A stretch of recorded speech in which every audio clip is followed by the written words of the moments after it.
Fun fact. Did you know that Hassan is not actually socialist? He's from Turkey.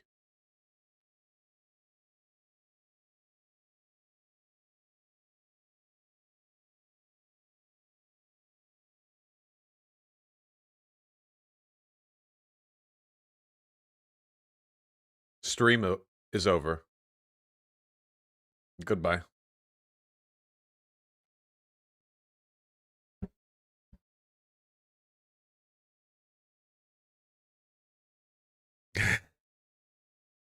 Howdy. What's up? Boy, howdy. Did we have a bad sleep last night? I mean, like a monumentally bad sleep. I mean, there are bad sleeps and then there's this. Wow. Yeah. Uh, it's half my fault and half the cat's fault. And by the cats, I mean Pigeon. One half of it was me staying up playing Diablo 2 because my beautiful hardcore barbarian perished at the young age of 25 levels old. Farewell, Nail.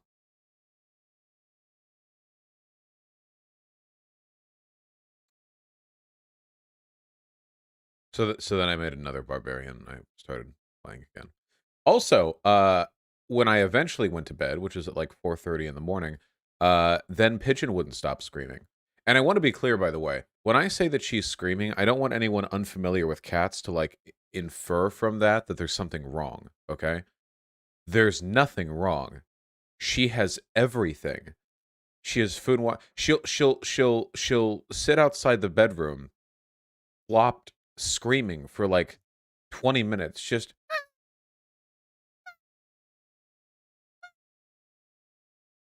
And then after that, at some arbitrary point, she'll jump up onto the bed and just sit on top of me over the cover and just purr.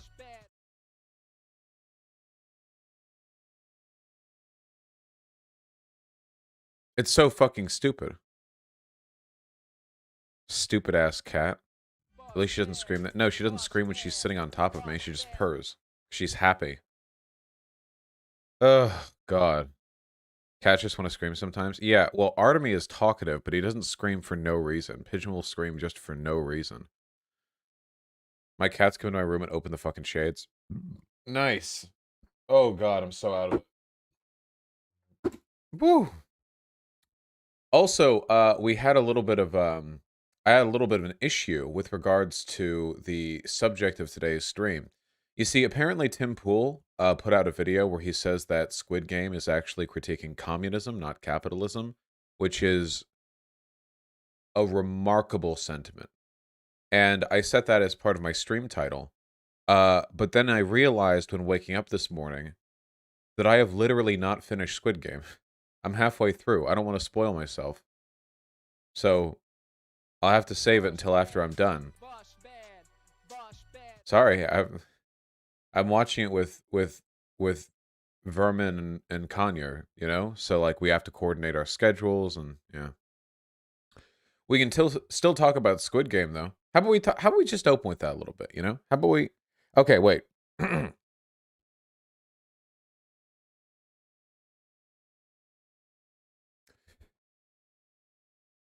So Squid Game is a show. Um Yeah, I'm only halfway through it. 4 episodes in out of what I think is 8. Now I don't know if there are actually any squids in it. There's a squid mentioned at the very beginning. I haven't seen the payoff for the squid arc. So yeah, I'm really waiting to see. It's 9. Okay, gotcha. Really waiting to see how that pays off. I want to talk about it really quickly because a lot of people are engaging in some fairly amateur political analysis of the show. And I'm not going to spoil anything outside of the very basic premise of the show, okay? So I'm not going to spoil anything you wouldn't be able to see in like the description of the show that you see on Netflix, like when you like right over it, like right there. So yeah. I heard it's basically the coconut analogy. All of life is the coconut analogy. Anyway, I've only watched the first 4 episodes, but I think that's more than enough for me to talk about the basic thing that I want to talk about, which is also how I'm going to not spoil you guys outside the very basic premise, okay? So the very basic premise is this, all right? Get ready, okay? This is the closest we're getting to spoilers, okay? The very basic premise is this, okay? Squid Game is about a bunch of desperate people in debt being rounded up to play an illicit game show style competition in which they're pitted against deadly challenges and the winner makes a lot of money. That's it, right there. Now that is not exactly a new premise. Has anyone here seen or read? I don't know if it's Akagi or Akagi. Oh no, Kaiji. No, wait, they're from the same guy. Akagi and Kaiji are from the same guy, right? They're both the same.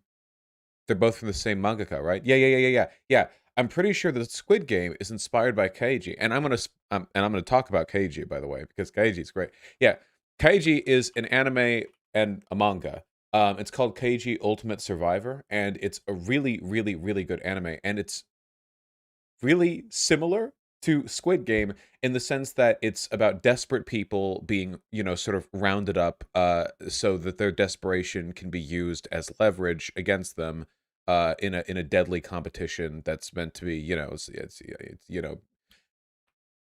earn your way out of poverty. Apparently, there has been a KG film. I'm looking at this now from the Google image search results, and I gotta say, I don't know if it's really capturing the artistic style of the original. This is the art style of the original, by the way. This is what they look like. They all have like these. It's genuinely incredible. This is the protagonist. I love this guy. Okay, look at him. Look at him. He's so sharp, literally and metaphorically, because he's a bright guy. Well, he doesn't start out to watch the anime. Anyway, I want to talk about this super quick because there's something about this particular like type of show, this premise that I'm really really fond of when it comes to critiquing capitalism. So, some really sharp-eyed viewers watching Squid Game might have noticed that the show seems a little bit uh critical of capitalism. Some of the wiser observers, it was, some of the very observant types. And it's interesting actually that we've gotten this 2 years in a row, right? From like from Korean from Korean directors, because just last year we had Parasite, and Parasite swept the Oscars, and everyone was like, "Oh my God, so anti-capitalist." And uh, like with Squid Game, there are apparently conservatives with really really bad media analysis skills saying that Parasite's, the people who were saying that Parasite's actually like a critique of like welfare or something, because it like when poor people get entitled they act bad or whatever. You know what I mean? It's like I'm telling you, okay, really bad media analysis is basically necessary to be a conservative and to be able to enjoy any kind of political media, okay? um but we're not going to be doing that today. There's a premise here with these game show style satires of capitalism that I really, really, really, really, really like. Remember, Black Panther is all right. Oh God, the Black Panther is all right, because at the beginning, Wakanda is like a closed off nationalist exclusionary state, and then at the end, they were like, actually, that's bad, and that was the turning point. You know what I mean? Yeah, Sean has a video on that. It's incredible stuff. It's really, really incredible stuff. Sargon's mind is an enigma, truly a. So, have you ever seen one of those one tile Rubik's cubes? Like they come solved and there's no way to not solve them. That's what he's got. Anyway, these types of shows, okay? There's something that very how do I put this? Okay, I think this is the key distinction between a show which critiques capitalism and a show which enables it or facilitates it or empowers it in some way, okay?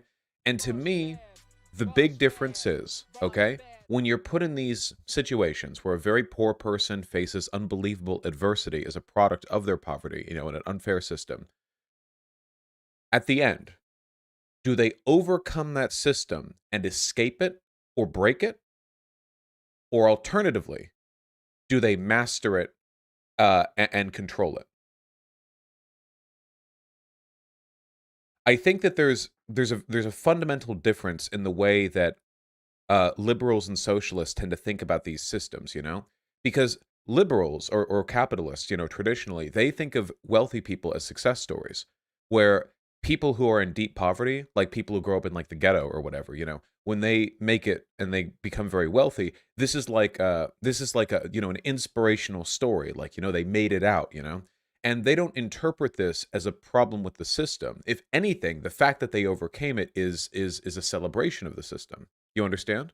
Whereas shows and pieces of media where the the act of making it through or overcoming this systemic inequality is not framed as a personal triumph against the odds, but rather as like a brush with death, or rather an opportunity to dismantle that system. I think those are like the big difference.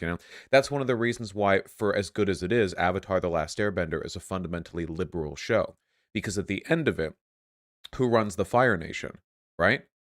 The solution, the victory at the end of Avatar: The Last Airbender wasn't dismantling the position of the Fire Lord. It was replacing the Fire Lord. The system, the autocrat, you get a good monarch at the end of all things. And you know what? Fine, Zuko is a better monarch than Ozai. I'm not gonna deny that. But it's a way of circumnavigating systemic critique in favor of the idea that if the right people are on top, that things would be better. Now, with regards to Squid Game, again, I haven't seen past the first four episodes, but I have a feeling that at the end, it's not going to, it's not going to be a happy ending where they overcame it and everything is good and happy. Just a tonal feeling that I'm getting, from the show. Just kind of getting a little bit of a doomer vibe from these things. And it's the desperation of the poor that really plays into the intrigue and the fascination in these shows, because so often in the real world, we don't think of the risk politics the risk politics. Oh my God, I got no sleep. What the world am I saying? We don't think of the empirical risks associated with a lot of the stuff people will do to escape poverty. Okay. Or let me put it another way. This is a comparison made often, all right? The idea of poor people enlisting into some kind of deadly, into some kind of deadly competition to escape poverty is kind of ludicrous, I think, to a lot of Americans, because it's very outlandish. And to be fair, it's true that doesn't happen very much. But people will join the military, won't they? Yeah, people will join the military. 100% they will. Yeah, that's been a big excuse for people to join the military for a long goddamn time. The military, that's a dangerous job. It's not as dangerous as, as some of the stuff going on in say Kaiji or whatever, but it's dangerous work. But it's not just that, is it? You know? What about gangs? You think people who join gangs in the inner city are doing it for fun? They know how dangerous that shit is. They're not stupid. They probably know it better than you and me. I've never been in a gang. They probably know the risk way better. People who grow up in bad neighborhoods and join gangs when they're old enough probably know people who have died in or because of the gang that they're joining. You know? They know way the hell better than I do how risky that is. And why do they do it? Well, usually it's because it's the only economic opportunity in the neighborhood. Usually it's because they need money or their family needs money. Somebody needs some kind of medical care. There's a lot that, yes, the Yang Gang. We're all part of the Yang Gang, exactly. Apart from that gang. Okay, that's the safest gang to be in. But not by much. But the thing is, when we're talking about, oh yeah, mercenaries as well. That's a good point. Mercenaries. Historically. You know what the job of a mercenary was?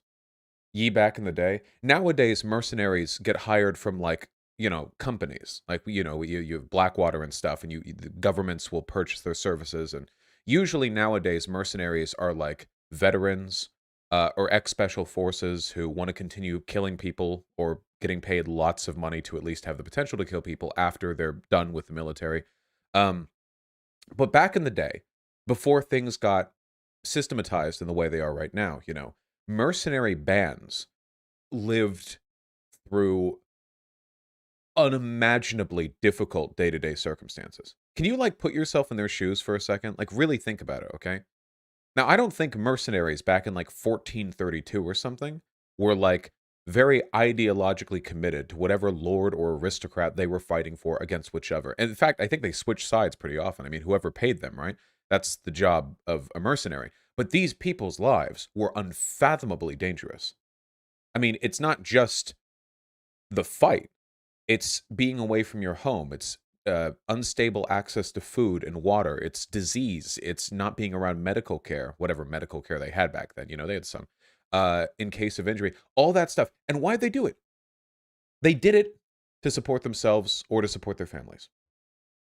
That's insane to me. That is unbelievable to me.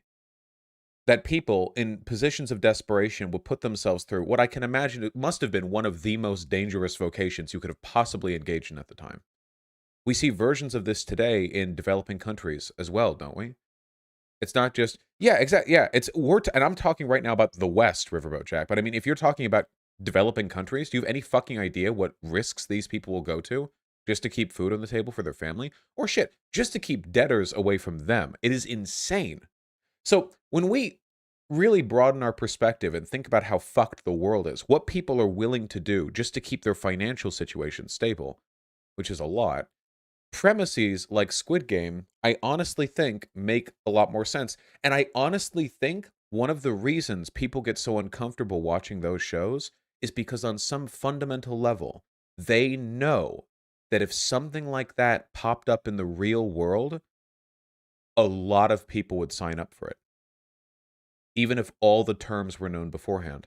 I think there's this deep discomfort that, like, you can watch something like that and think, holy shit, yeah, I probably know at least one person who would seriously consider doing that, even if they had a 1 in 10 chance of making it out, or a 1 in 50, they would still because to a lot of people, a lot of poor people, the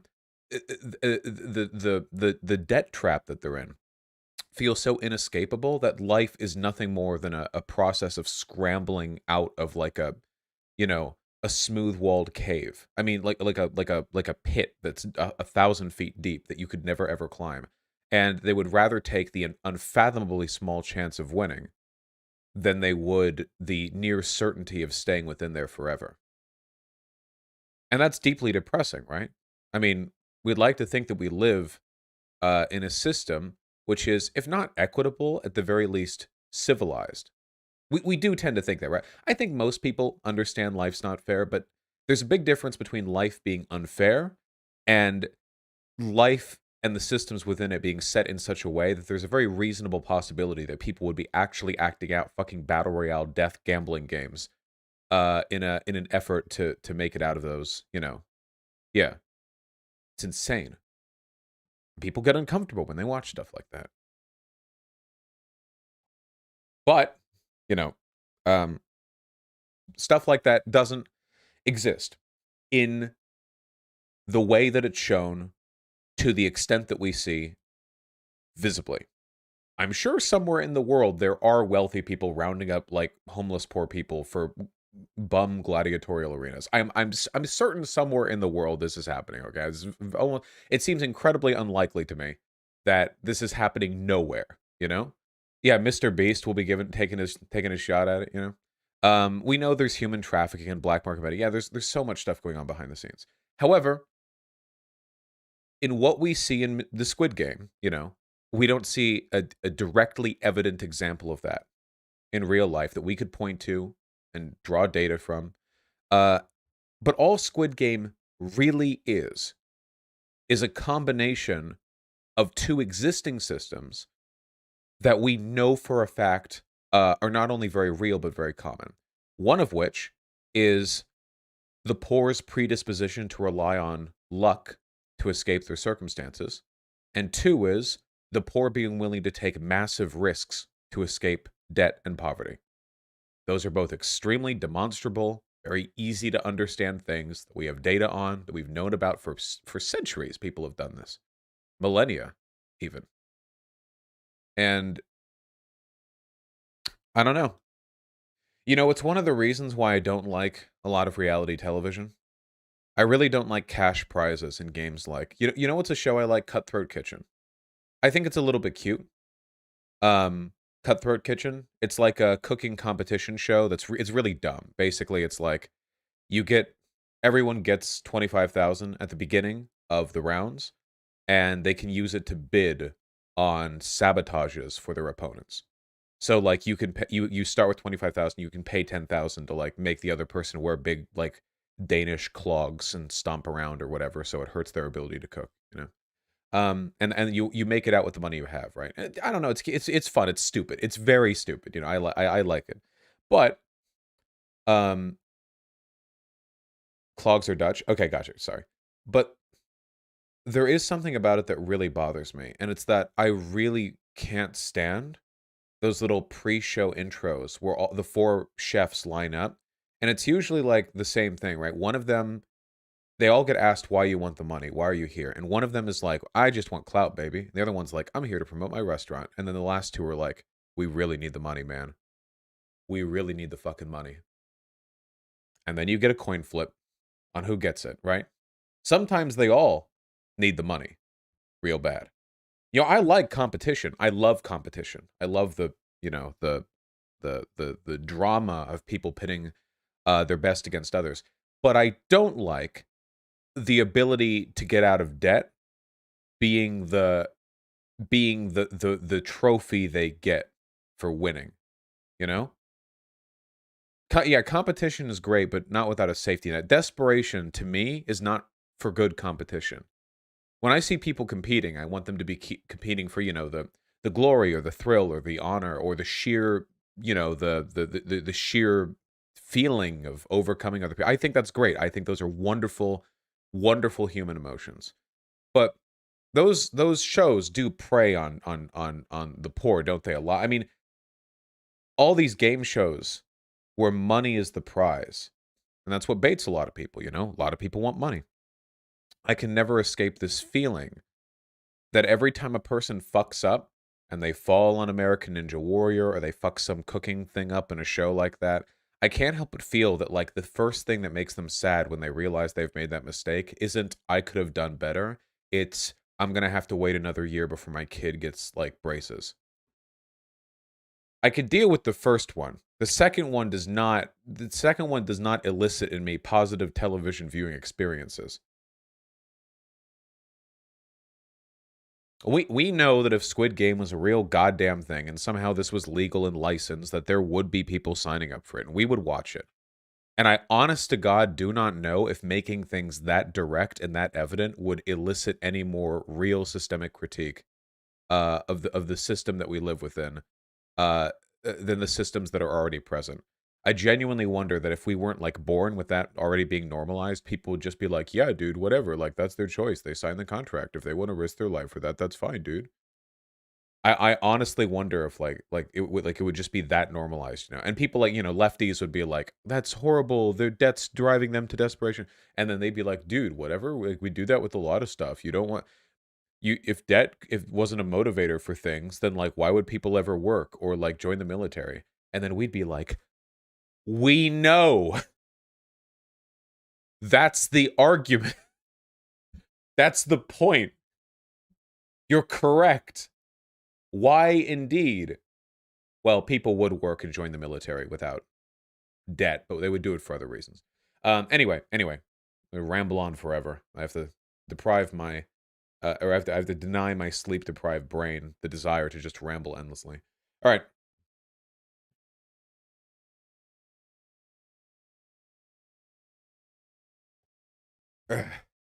Hold on, I got the sniffles.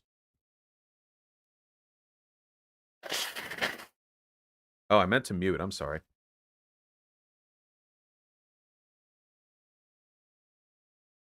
Ugh. Shut up. Fuck you.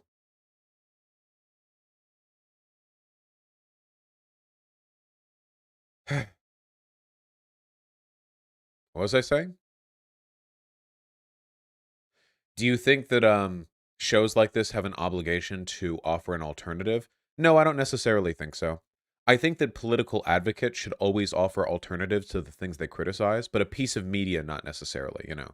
A piece of media isn't trying to deliver like a coherent political agenda. It's just supposed to, you know, it has its message, I think. Um, I mean, I think it's good to at least suggest an alternative, but I don't think that that has to be like everything, you know. Like I don't think every like piece of media that critiques something bad has to like sort of lead towards something good.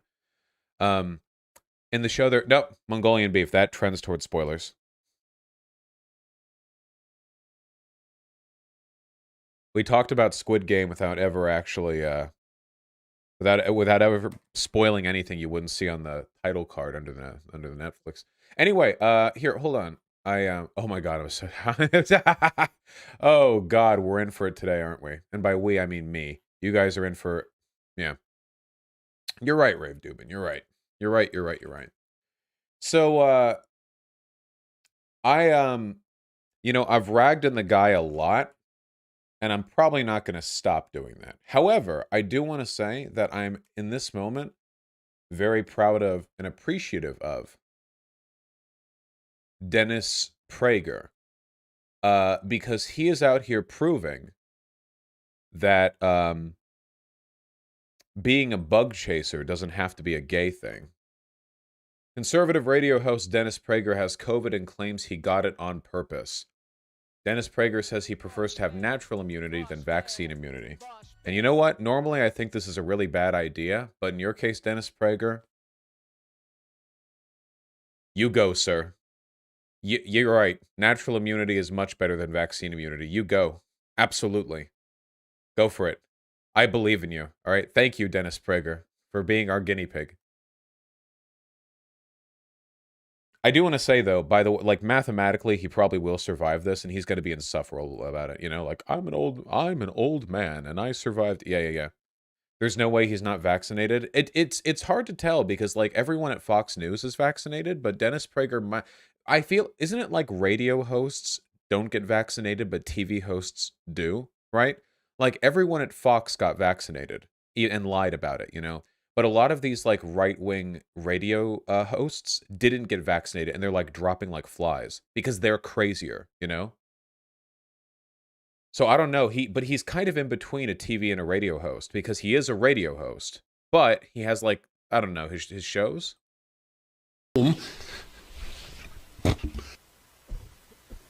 Because I'm not going into the station. Do we want to sync that audio like a little bit even? Do we want to try to sync that audio? Okay, everybody. All good. I'm broadcasting from my home. No. Because I'm not going into the station as I have COVID. I was tested positive last week, and I have been steadily improving. At no point was I in danger of hospitalization. Uh-huh. I have received monoclonal antibodies.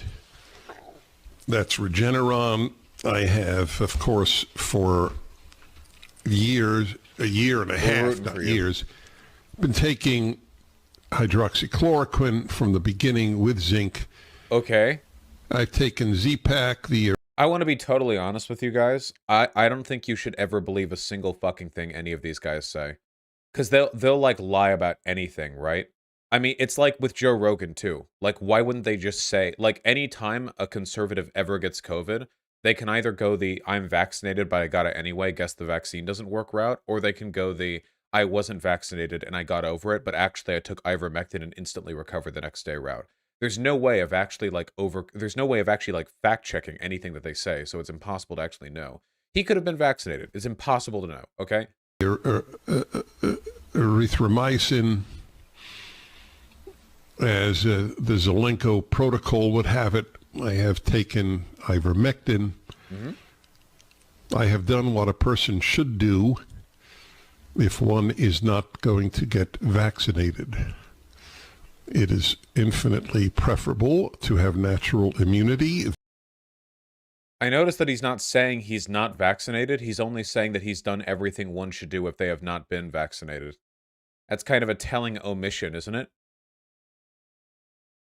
Like, wouldn't one of the first things you say directly be, I have not? Because, like, in the future, if you are, like, proven to have been vaccinated, you don't want to be accused of lying, right? So here he's just implying it? Yeah, I don't know. I think yeah, I don't care. Yeah, okay.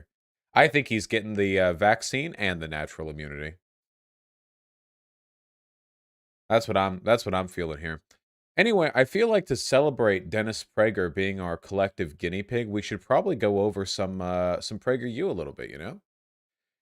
They've been a little bit on the DL lately, I think. They haven't been throwing out the best stuff lately. I mean, what is this? Usually they put out like a whole thing, like a whole like prepared video every week, but oh, here we got the bankrupting of America. Oh, they don't have the traditional color anymore. They're like the PragerU color. It's literally like the Prager. When I see this color, I think like that's PragerU blue. It's kind of like a greenish blue, you know, like a yeah, something. Yeah, you know. There's Jocko, the bankrupting of America. Ugly ass blue. I think it's an okay blue. I think they got a good blue. Now a lot of these don't have very much. Storytime Autos Tales. They have all these this constant effort to make like kids media. It's really weird. This is the reason why leftists hate Jordan Peterson. Thomas Sowell debunks Black History myths. It's a live stream, 1 hour 14 minutes. I don't know if we can do it, guys. John Adams and Virtue Making America. God, these are so boring. Can you imagine waking up in the morning and caring about the founding fathers? Honestly, God, like I'm actually asking you. Can you fathom that? Can you imagine like waking up and thinking, I care about Thomas Jefferson? It's unimaginable to me, you know? It's unbelievable to me. Should it be illegal for PragerU to have university? No, no, no. No. I don't think that. Yeah. The Great Texas Freeze of 2021. Oh, wait, are they trying to do a spin where the privatized energy grid from Texas that was separate from the rest of the United States energy grid was actually what wait, how are they going to do that one? I'm curious. Storytime, Otto's Tales. A wolf in sheep's clothing. Ah, I kind of want to see. What are they doing for kids, man? This shit's so weird. Is the wolf like socialism?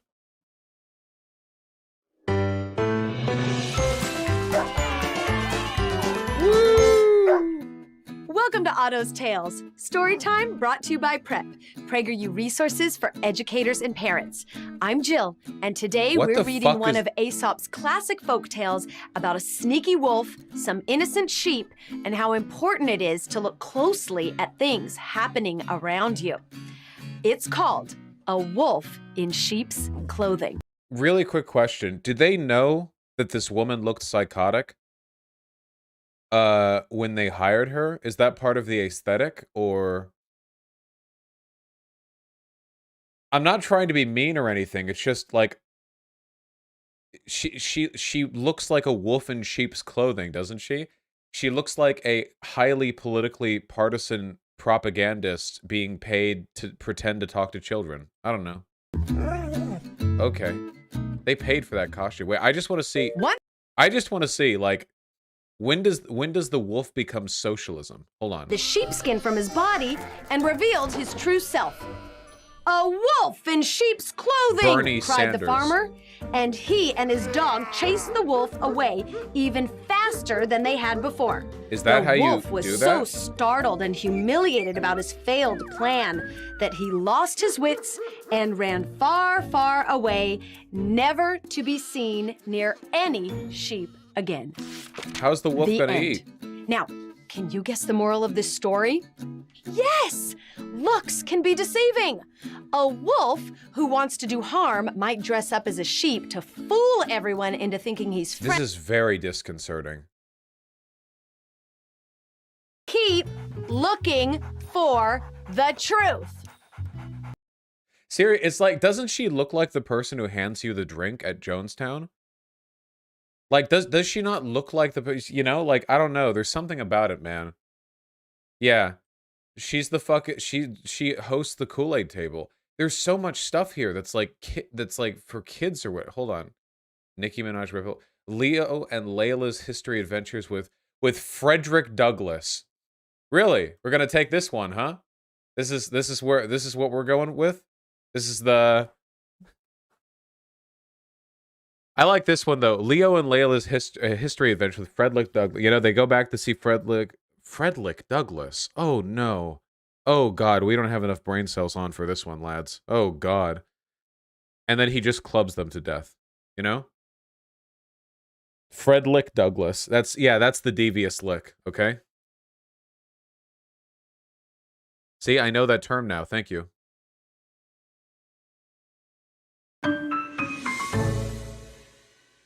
That's right, Bob. Despite some violence and destruction by some of our angrier activists, we're seeing... This is like the YouTuber announcer voice that you're listening to right now. This sounds like every comedy animation YouTube skit artist doing their version of like the announcer voice. You know what I mean? Mostly peaceful protests. Protesters are demanding that the police be abolished. Oh no. Well, Clint, these local activists want to abolish the police. They're claiming systematic oppression and want the U.S. system torn down. Oh no. What is going on? Things are so weird right now. I know.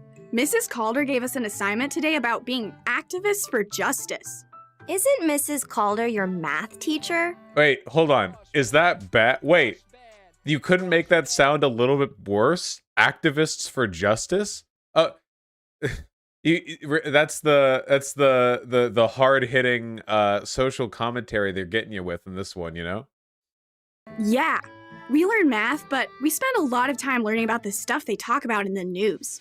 That's weird. Isn't math class supposed to be for math?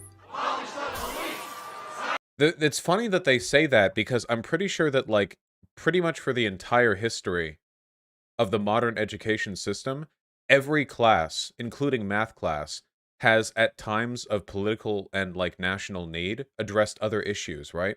So for example, I remember back when I was like really young, I remember that after 9/11, most of my classes, no matter their subject, usually had some portion of the class dedicated to discussing like current events a little bit, you know?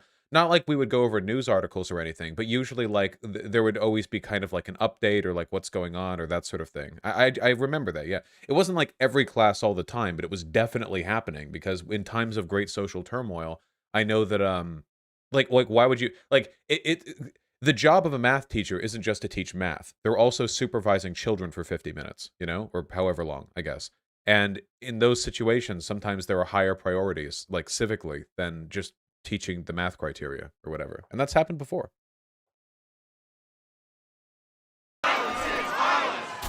Why is everyone so angry? Are they burning a car? What does abolish even mean? That's enough. Let's get to the bottom of this. The app? You got it. Oh, actually, hold on. I've been meaning to plug this video because and this is super related. Okay, hold on. I've been meaning to plug this video for a little while, okay? Do you guys know Rose Wrist? Rose Wrist is a content creator from, well, they're from Europe, okay? Don't ask me to know any more than that. They're a content creator from Europe. It's somewhere in Europe. Sweden, it's all Europeans are the same to me. Anyway, they're what's known as a data male, which is you know, well, it's a particular kind of person who really likes reading stat sheets. Now, I'm not this kind of person, but I do respect people who are. And Rose Wrist recently put out a video. It's a little on the long side, but I highly recommend it, breaking down the data on BLM protests and how violent they were. And this is an astonishingly good breakdown. Rose Wrist actually goes through the entire like database kept in America of all protests ever.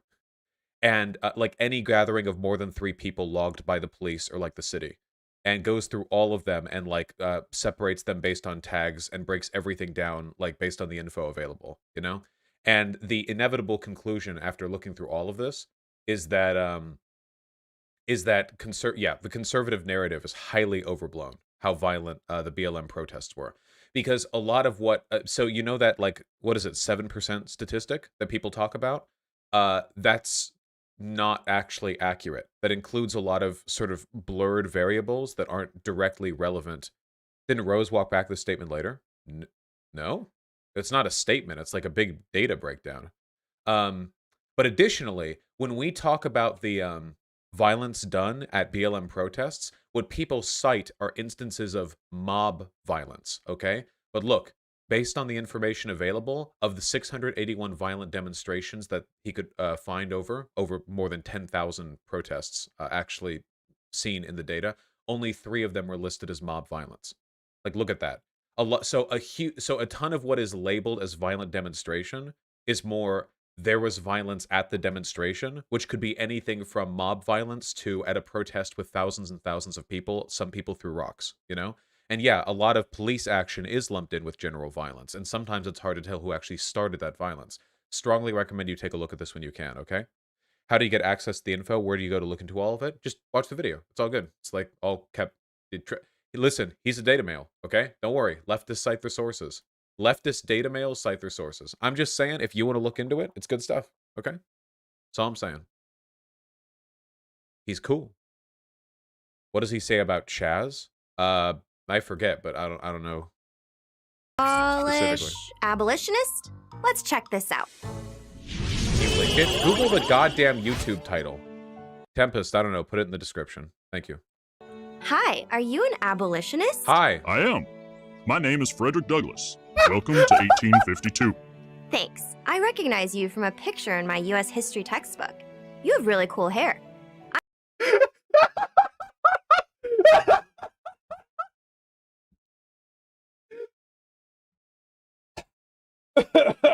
Oh, God. Hey, folks, are there any white people in the audience? Okay, this works, all right? The first thing you have to do when you meet a black person is like their hair.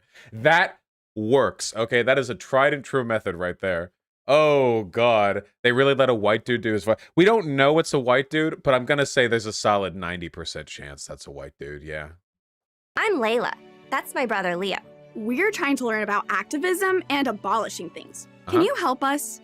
Well, not to brag, but I'm the perfect guy for you to talk to. God damn it, I'm the most famous activist. Dude, it's Dennis doing his black person voice. It really fucking sounds like a white person doing a black person voice, you know? Like, they're not doing a fucking minstrel show voice, but they are doing like a, you know, they definitely pitch shifted that dude's voice down to Lamau. Maybe he huffed that like opposite helium, you know? Yeah, they might have voice pitched it down. Do they think that like black people's vocal cords are different or something? In America, and I'm currently... Please check to make sure you know. Wait, do they have the VA in the thing? Of course they don't. Why would you ask me that? Of course they fucking don't have the voice actor listed. Okay, why would they ever? They never list anything. They're not data mails. Working on getting something abolished. Abolish means to end, right? What are you wanting to get rid of?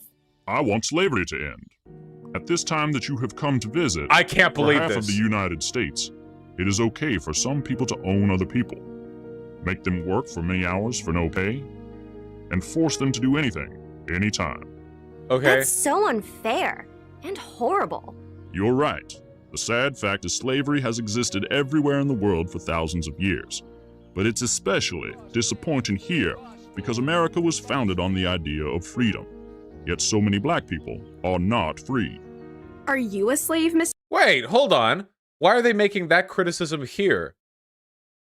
Isn't the PragerU line is normally slavery happened everywhere and actually everyone was more cruel than us and actually we were the best slave owners and actually black people were better off here than in Africa anyway. But yeah, like, all right. Mr. Douglas? I was, but not anymore. I was born a slave and I was taken from my family. I can't at the believe age this of voice, 6. man. That's just so terrible. How did you deal with that? It was very hard, and I was often sad. But I taught myself to read and write, and like I always say, knowledge is the pathway from slavery to freedom.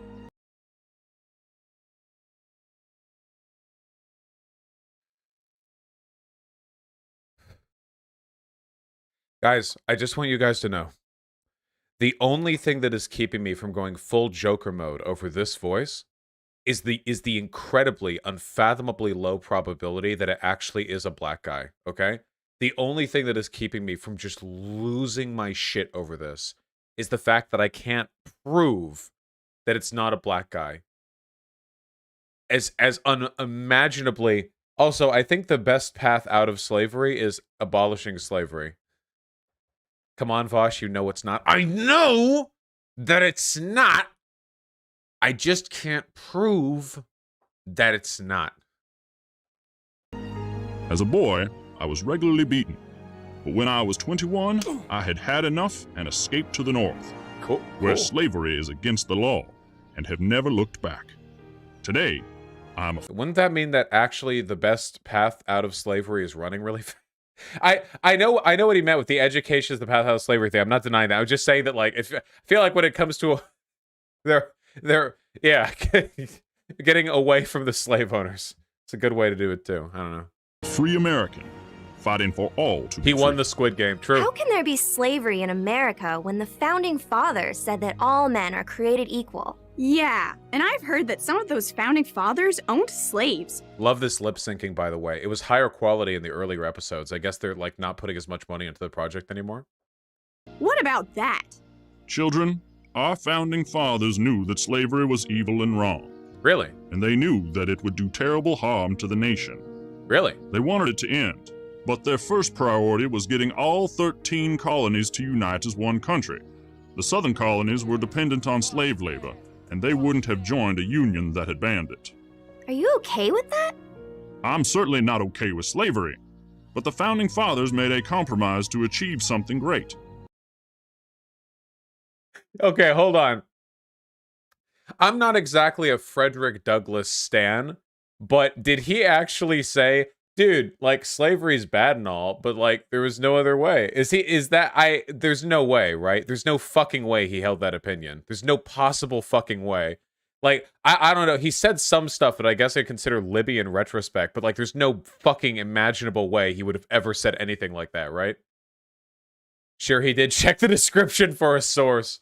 God damn, dude. Yeah, imagine, yeah, they're puppeting. Imagine, like making a kid's show where they time travel back to a famous abolitionist, and he's like, well, I don't like slavery very much, but when the founding fathers did it, it was okay, you know? Like, yeah, millions of people inside. I mean, I don't know. They had to get the 13 colonies to whatever, man. Yeah, I don't know. God. It is true the founding fathers knew slavery was wrong. They just didn't care. Guys, I think, like, most people back then on some level understood that slavery was wrong. Even the people who defended it adamantly had to justify it by dehumanizing black people. The fact that they had to rely on, like, a scientific justification for the subhumanity of black people that they just fucking made up and, like, were, like, desperate to prove no matter what. The fact that there were literally, like, scientific organizations being founded and funded for the specific purpose of post hoc justifying the idea that black people are genetically inferior clearly means that they were looking for some justification for the shit they were doing, right? Otherwise, they wouldn't be so desperate. If they weren't so desperate, they wouldn't be doing that shit. They clearly wanted to feel like there was like they wanted to, like, cope into believing it was okay, you know? Like how meat eaters will, like, cope themselves into believing that animals don't have feelings sometimes. You know what I mean? They're like, oh, dude, factory farming, whatever, dude, they don't even have feeling. And it's like, it's clearly they're trying to escape some feeling of guilt. Except we're talking about humans here, so yeah, you know, magnified significantly. The making of the United States. If they immediately outlawed slavery after winning independence, the southern colonies would have formed their own slave-owning country. Our founders created a system Guess they did eventually would anyway. have slavery end gradually. Well, we're here in 1852, and America's been around for about 75 years. You're still trying to get slavery abolished. It doesn't sound like the system the founding fathers set up is working. On the contrary, Oh all my the God. northern states outlawed slavery by 1804, Oh my and God. buying slaves from Africa was outlawed for the whole country 4 years later. What's taking the southern states? Wait, nobody care. Wait, hold on. The North, you just said the North already wasn't dependent on slavery. You acknowledged that. It doesn't matter if you bring in more slaves from Africa. They're still being born here. What? That's not they're already here. It doesn't, that doesn't fix anything. What are you talking about? Yeah, they still allowed bounty laws as well. Oh my, I can't, guys, in like 5 years, there are going to be like animated kid shorts being put out by conservative channels where they puppeteer MLK's corpse and have him talk about how actually he was actually okay with like waiting a few more years for like civil rights for black people because the Civil Rights Act was like forced through and was like pushed through unconstitutionally.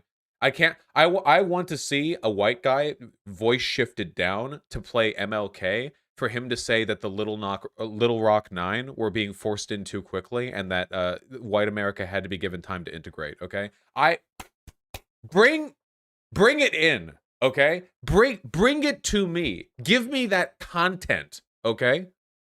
Yeah, the reason slave purchases were banned from Africa is they weren't needed anymore. There were enough slaves in America that they could just sustain and grow that population with whatever policies or like systems they wanted. They no longer needed any foreign imports of slaves. So long to do what's right. Great streams are not easily turned from channels worn deep in the course of ages. Shut the fuck up. The only great stream is this one right here. Huh? What I mean is, sometimes things are more complicated than they might seem, and complicated problems take time to solve. When I have a complicated math problem, if I rush to solve it, I make mistakes. Leo, and they're actually directly saying that they shouldn't have rushed the abolition of slavery. They're like, yeah, dude, I'm glad we took our time, you know? Yeah. I mean, yeah, like millions of people lived and died in bondage. But yeah, that is what this video is about. And the phenomenal thing is how effectively they're proving the point of Black Lives Matter protesters and how justified their behavior is. Dude, if this is what you're fighting against, rioting isn't enough. If the people saying that BLM is going too far are going to make propaganda where they say that actually it was okay to wait to abolish slavery, that's the fucking point. I think BLM protesters would be very aggravated by the argument that it's acceptable to argue that it's okay to wait decades and decades to abolish fucking slavery. That's what conservatives are saying. If you think conservatives are okay with waiting to abolish slavery, when the fuck do you think they're going to get around to the problems BLM complains about today? That's what I ask you guys. When the fuck do you think they're going to get around to that, huh? If slavery is something they think it's okay to put a timetable on, yeah, never. They'll never do it. That's the point. Never in a million years. And what did we do to abolish slavery, folks? Hey, folks, what do? We didn't vote slavery away, did we? No. What we did was we marched on south and we caused the greatest mass death event in American history, except for COVID.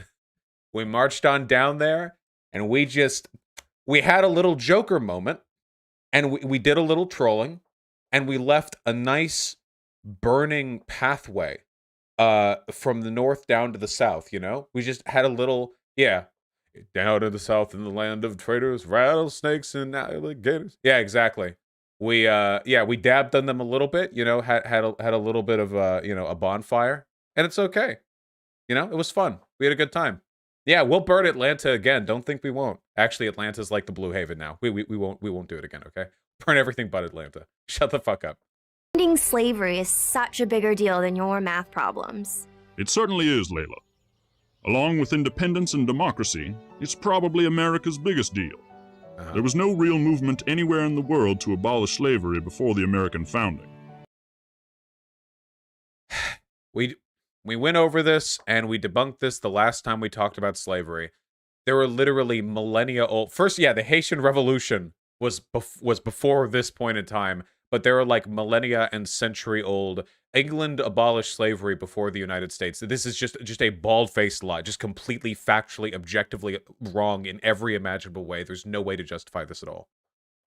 Slavery was part of life all over the world. Nope. It was America that began the conversation to end it. I can't. But Leo is correct that big problems need to be approached very carefully. Have you kids heard of William Lloyd Garrison? Hey, how did that very careful approach end?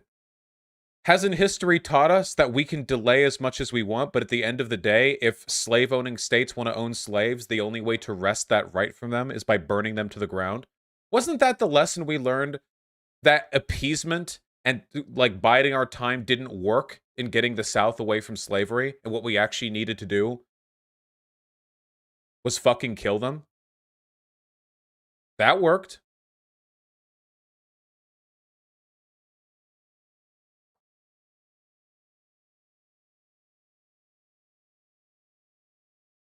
Very easy to justify in a utilitarian sense, by the way. How many people died in the Civil War? Hold on. Civil War deaths. About 600,000 people. Nice. Guys, do you know what the slave population of South Carolina alone was? 400,000. There were about 4 million slaves in the South at the time of the Civil War. For every one slimy Confederate boy that got shot in the gut and left to die down in the mud, about 5 or 6 slaves were freed. So, you know, I'm going to go ahead and say that if you were to engage in any other kind of utilitarian justification for that kind of behavior, shooting one person to save 5 hostages, so I don't know. Math just works out on that one a little bit. I'll be honest to God, though. Like, honest to shit, you know? Them Confederate soldiers, most of them were probably just like the delusional fucking alt-right conservative types online right now. Like, they probably went off to war thinking, like, it's our way of life. They're taking it away from us. You know? Like, if they were born in the North, they probably would have been... Well, not to say people in the North weren't racist as shit, because they sure as fuck were. They probably wouldn't have been exactly what they are, you know? They still do that, for sure. You know? So I guess the lesson here, the lesson that we can learn from this is don't be born in slave-owning states. Bad move. It's not good. Doesn't work. Doesn't solve. Bad move. No. Nope. He's an abolitionist like me. And he and I used to be friends, but we aren't any longer. Aye? We don't agree how to solve problems. William refuses all compromises, demands immediate change, and if he doesn't get what he wants, he likes to set things on fire. Sounds familiar. Sounds like... They're literally talking about slavery. They're literally talking about slavery right now. Holy shit. They're talking about fucking slavery, and they're like, dude, you're willing to riot? You're willing to do property damage and violence? Slavery? Dude. Didn't Frederick Douglass praise that? Hold on. Frederick Douglass, John Brown. I don't know his opinions on John Brown. Hold on. Oh, hold on. Hearing Frederick Douglass, his speech on John Brown. Okay, wait. I can say this because I'm a leftist. He did have some sick hair. He just did. He just had style. He had drip that nobody else had back then. I will say that. That's true. They can't say that. I can. Thank you. Anyway, yeah, he very drippy. Extremely drippy. Yeah. All right. Let's, the speech on John Brown. Yeah. Typewritten copy of a passionate speech he often gave about his close friend, John Brown, the fiery abolitionist who led the 1859 raid on Harper's Ferry to see the man's magic at work. Aside from the late tremendous war, I know of no event in all the 30 years of conflict with slavery which will be remembered longer or make a more thrilling chapter in American history than the Harper's Ferry raid. Reason teaches us to contemplate the John Brown raid in the light of eternity and eternal justice. Damn! Hey, guys. You know, John Brown was a pretty big fan of lighting shit on fire, I think. They might be misrepresenting Frederick. I wonder how Frederick Douglass's ghost feels about these guys being like, yeah, Frederick Douglass wouldn't have approved of any. Frederick Douglass was not as radical as many of his contemporaries, but he was also, guys, he was also born a slave. I don't think anyone born a slave ever is going to condemn slave revolts. Like, 1 in a million, maybe. No shit, okay? in every slave, and I believe this, and this is, by the way, good, okay? Born in, like, in the mind of every person born into servitude is a deep-seated belief that, like, I feel almost anything could be done to justify freeing their kin from that bondage. You know what I mean? I can't imagine living through slavery and thinking like, yeah, dude, just wait a few more decades, dude. Frederick Douglass was a pragmatist in the sense that he worked within the systems that he had, and he made an effort to bring together support without alienating large groups with fiery, like, radical rhetoric. But he was not like, he was still an abolitionist, you know? Anyway.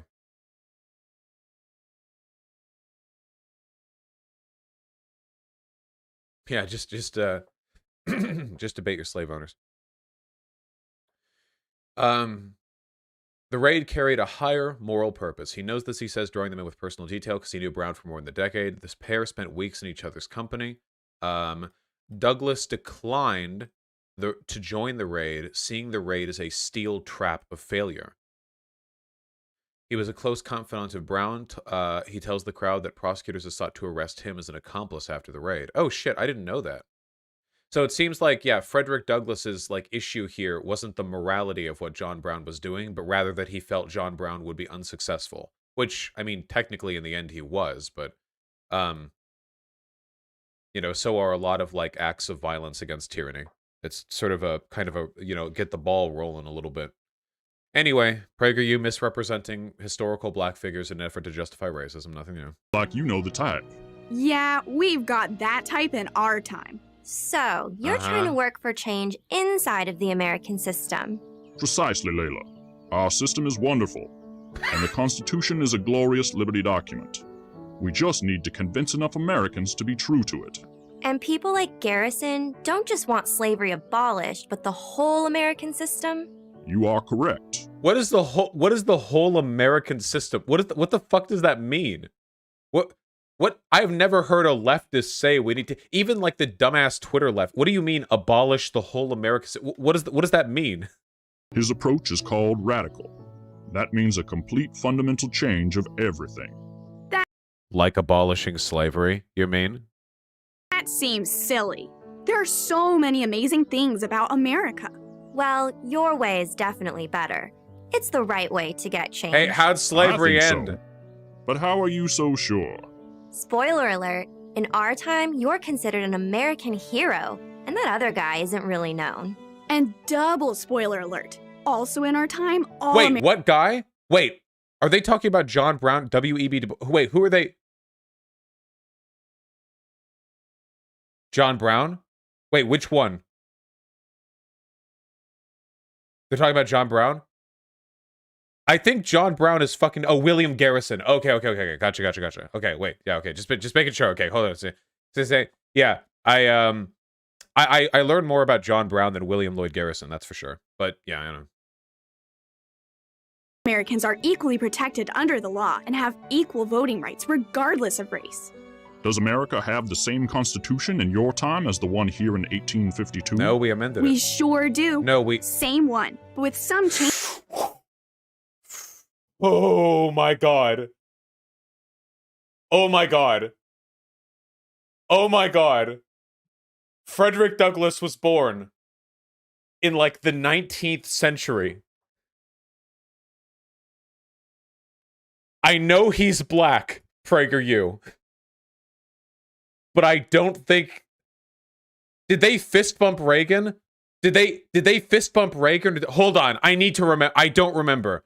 If they fist bumped Reagan, I'll let them get away with it. I'll let them get away with it if they fist bumped Reagan, okay? But if they shook Reagan's hand, a guy around in the 80s, but then fist bumped the black guy from like 1 billion years ago, all right. Too late. Almost miss. Did they ever shake hands at all? Thank you, Reagan, for single-handedly tearing down the Berlin Wall. Thanks to everyone.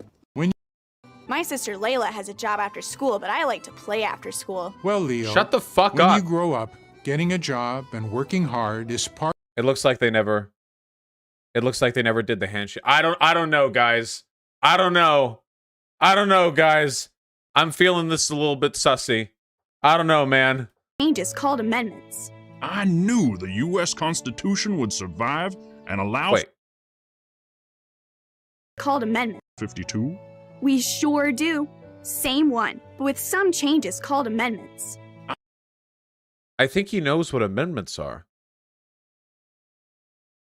I knew the U.S. Constitution would survive and allow for positive change. Thanks. We even had a black president. 2 terms. So, Mr. Douglas, do you think we should be activists, just not radical ones? Layla, you're... Dude, imagine if they finished that and they were like, yeah, we had a black president 2 times, and both times we accused him of being an anti-white and Muslim and also everything else, and we hated him and we funded smear campaigns against him. But he's out now, and now we have white people again. For America, where people are free and everyone is equal under the law, sounds pretty great. But no place is perfect. So it's good to listen to activists who want to improve things. Aww. But they have to be willing to work inside our system. Ah. And they have to understand that change usually requires patience and compromise. Is that them? Then you might want to join their cause. That was a very lazy handshake. But if they are radicals like Garrison, you and your brother will be best served to stay away. I think I'm just gonna worry about surviving middle school for now. That sounds wonderful. And you, Leo? I'm just gonna worry about being a kid. If you're interested in time traveling again, please subscribe to watch more of our adventures.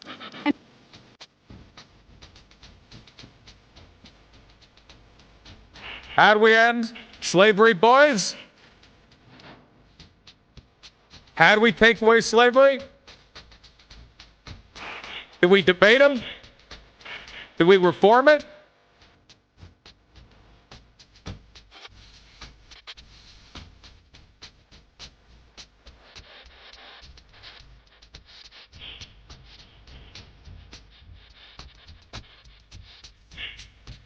Just absolutely rolling over a field of Confederate corpses as the song plays, man.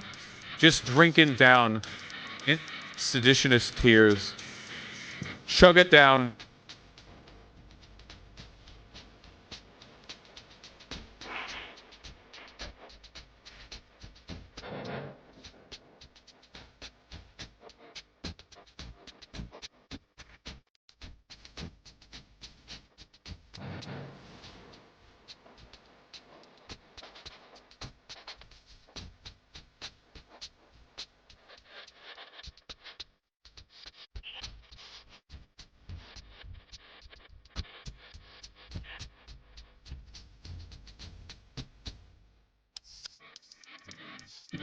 All right, everyone. It's time. Salute our boys in blue.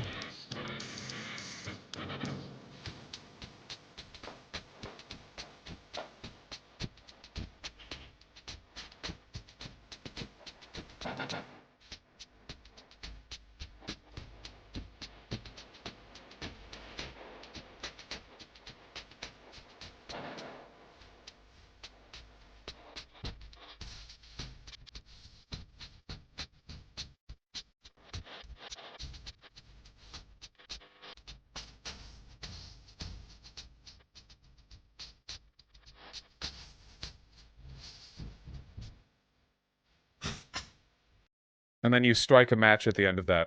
Very nice. That's the only time it's acceptable to be patriotic, by the way. It's when you're dabbing on the Confederates, okay? That's the only time that it's acceptable, all right? Any other time performative patriotism doesn't matter, but in this specific instance, all right, when you're going down to Dixie, that's the time. That's the time you get to bust it out. I am listen, okay? I'm not an American, okay? I'm a Union boy in multiple senses, all right? That's the shit I care about. Call me a Yank, it's a compliment. Europeans, I don't mind when you call me that, okay? All it does is remind me of the burning trail that you probably could have seen from space, being cut down from the Mason-Dixon line all the way. Thank you, General Sherman, for making your mark on the world. Yeah, join your local union.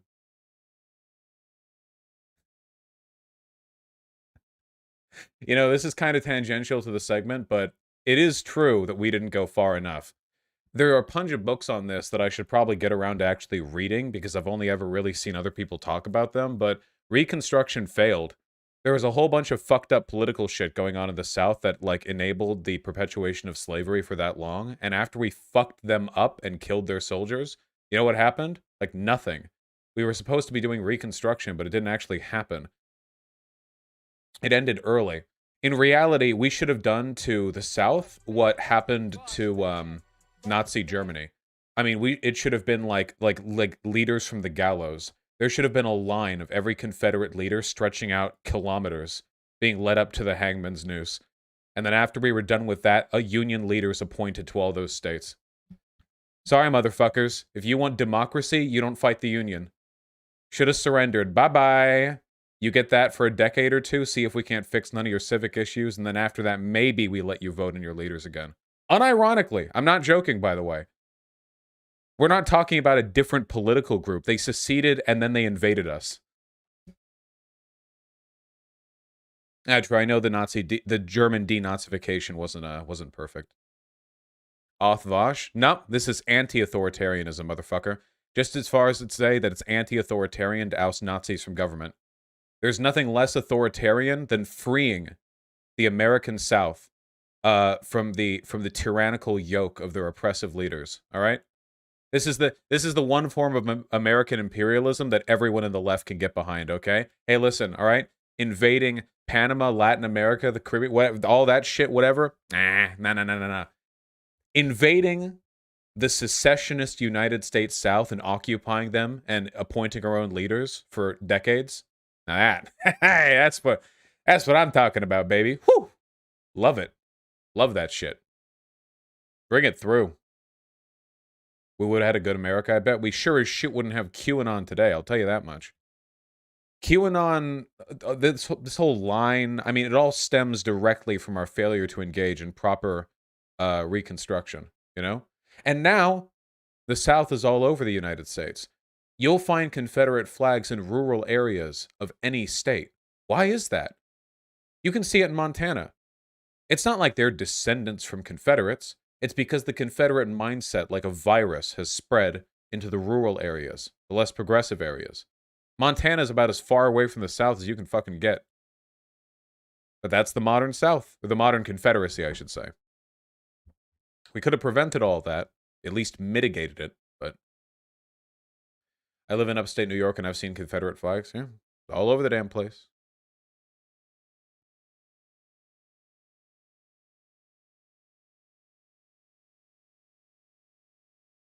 All right. Nicely done, guys. Do we all feel like we went down to Dixie? How many plantations did you burn down?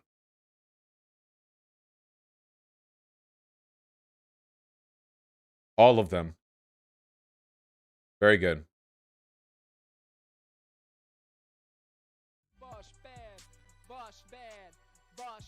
Itchy nose. Can feel myself marching through Georgia as we speak. Where's that amazing meme image where the secessionist tears? What's the where he's drinking the giant like 10-gallon jug? Where's hold on.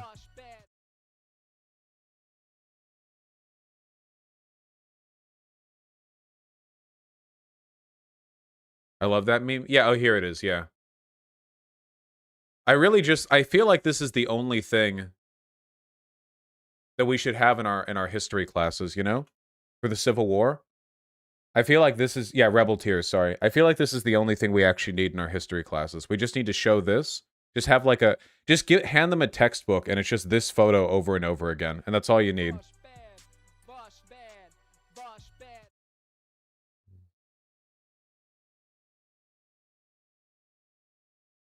They're still crying, you know.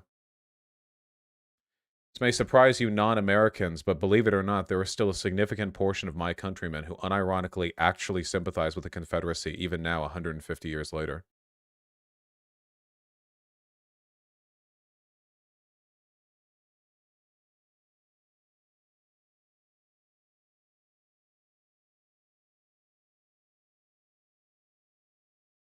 Sounds like the South didn't even surrender. I mean, they did eventually. Eventually, like, unless your military victory ends in the total annihilation of your enemy, eventually they have to surrender, right? They didn't surrender like. I'll say this way: they surrendered too late. Okay, A good time for them to have surrendered would have been before they seceded, okay? And a bad time for them to surrender would have been after we massacred their troops and left a burning trail of destruction all the way down to their major cities. That's a bad time to surrender, okay? They did it. They were a little slow on that one, okay? Wasn't one of the last Confederate generals to surrender a Cherokee chieftain slave owner? No. If so, that's great. If so, that's so amazing, though. Wait, hold on. Is that true? Confederate Cherokee slave owner. Stand Wati? Is that it?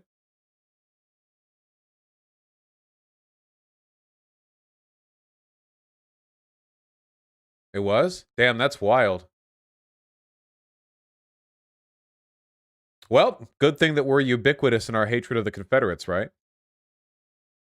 think race matters. I don't even see race. All I see is freedom and slavery. The line between the two. Called the Mason-Dixon line, which we then burned, along with a lot of the South. All right.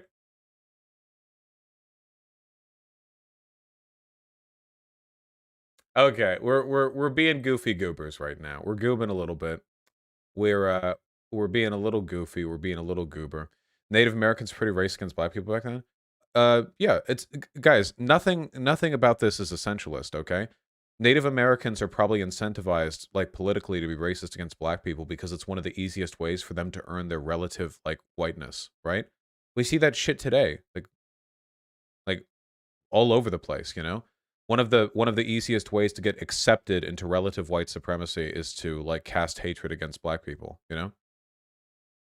But that don't change nothing. Confederates are Confederates, slave owners are slave owners, and the cleansing flame is the cleansing flame. Don't see why we got to be all racialized about it. All right. Let's Wait, oh yeah, I think Native Americans should actually make the decision to do what with their colonizers, bro. True. That's a Professor Flowers land back moment right there. Yeah. You're really gonna shame a colonized population for you know, deciding to do what they want with the with their colonizers. Imagine.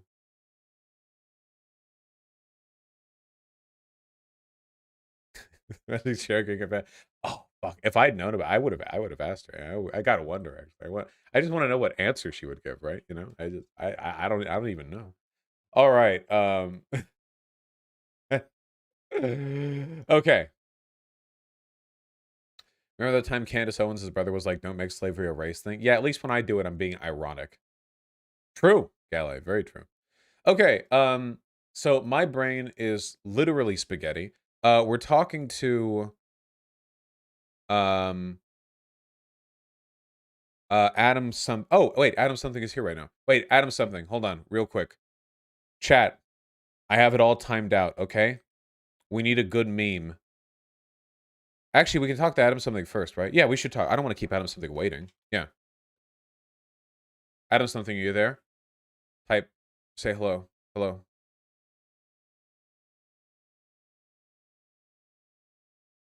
Oh my god, he said hello. That's crazy.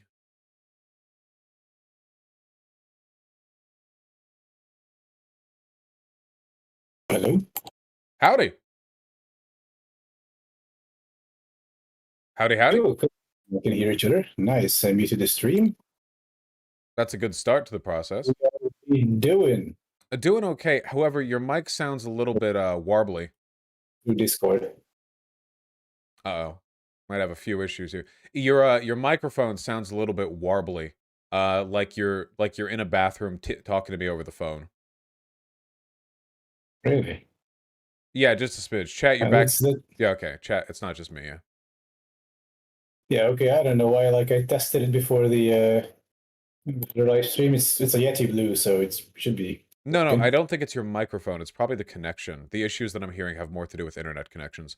Do I sound fine to you, or do I sound warbly?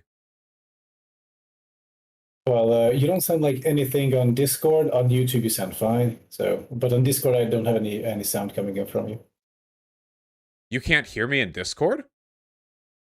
Nope. Oh, well, that might be an issue. Okay, I'm definitely producing audio here on Discord. Hold on.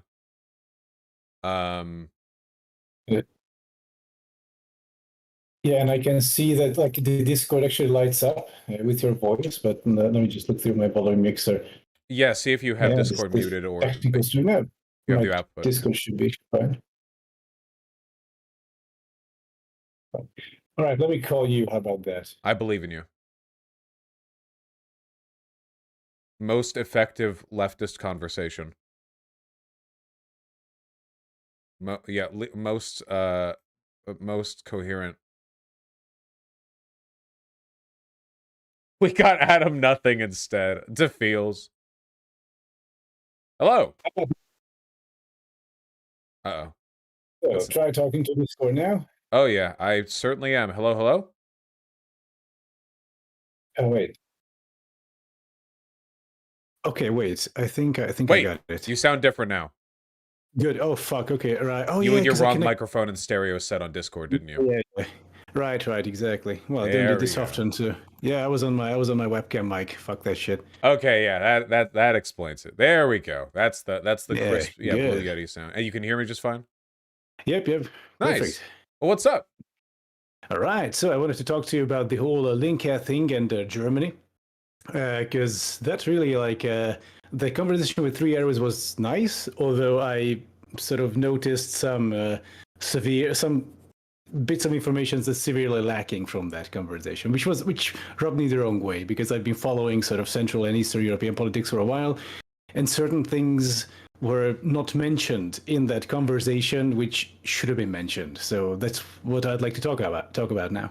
Sure, yeah. I'm not exactly an expert on Germany, so I'll pretty much just stupidly accept whatever I'm told by people I trust. A group which I suppose you belong to. You know, I guess a couple of months ago I would have asked you to shout yourself out, but now all I can ask is that you shout me out on your now much larger YouTube channel, you fucking animal. How's that going for you? Well, I'm a patron of smaller channels. What can I say? I appreciate that. Seriously, you blew up.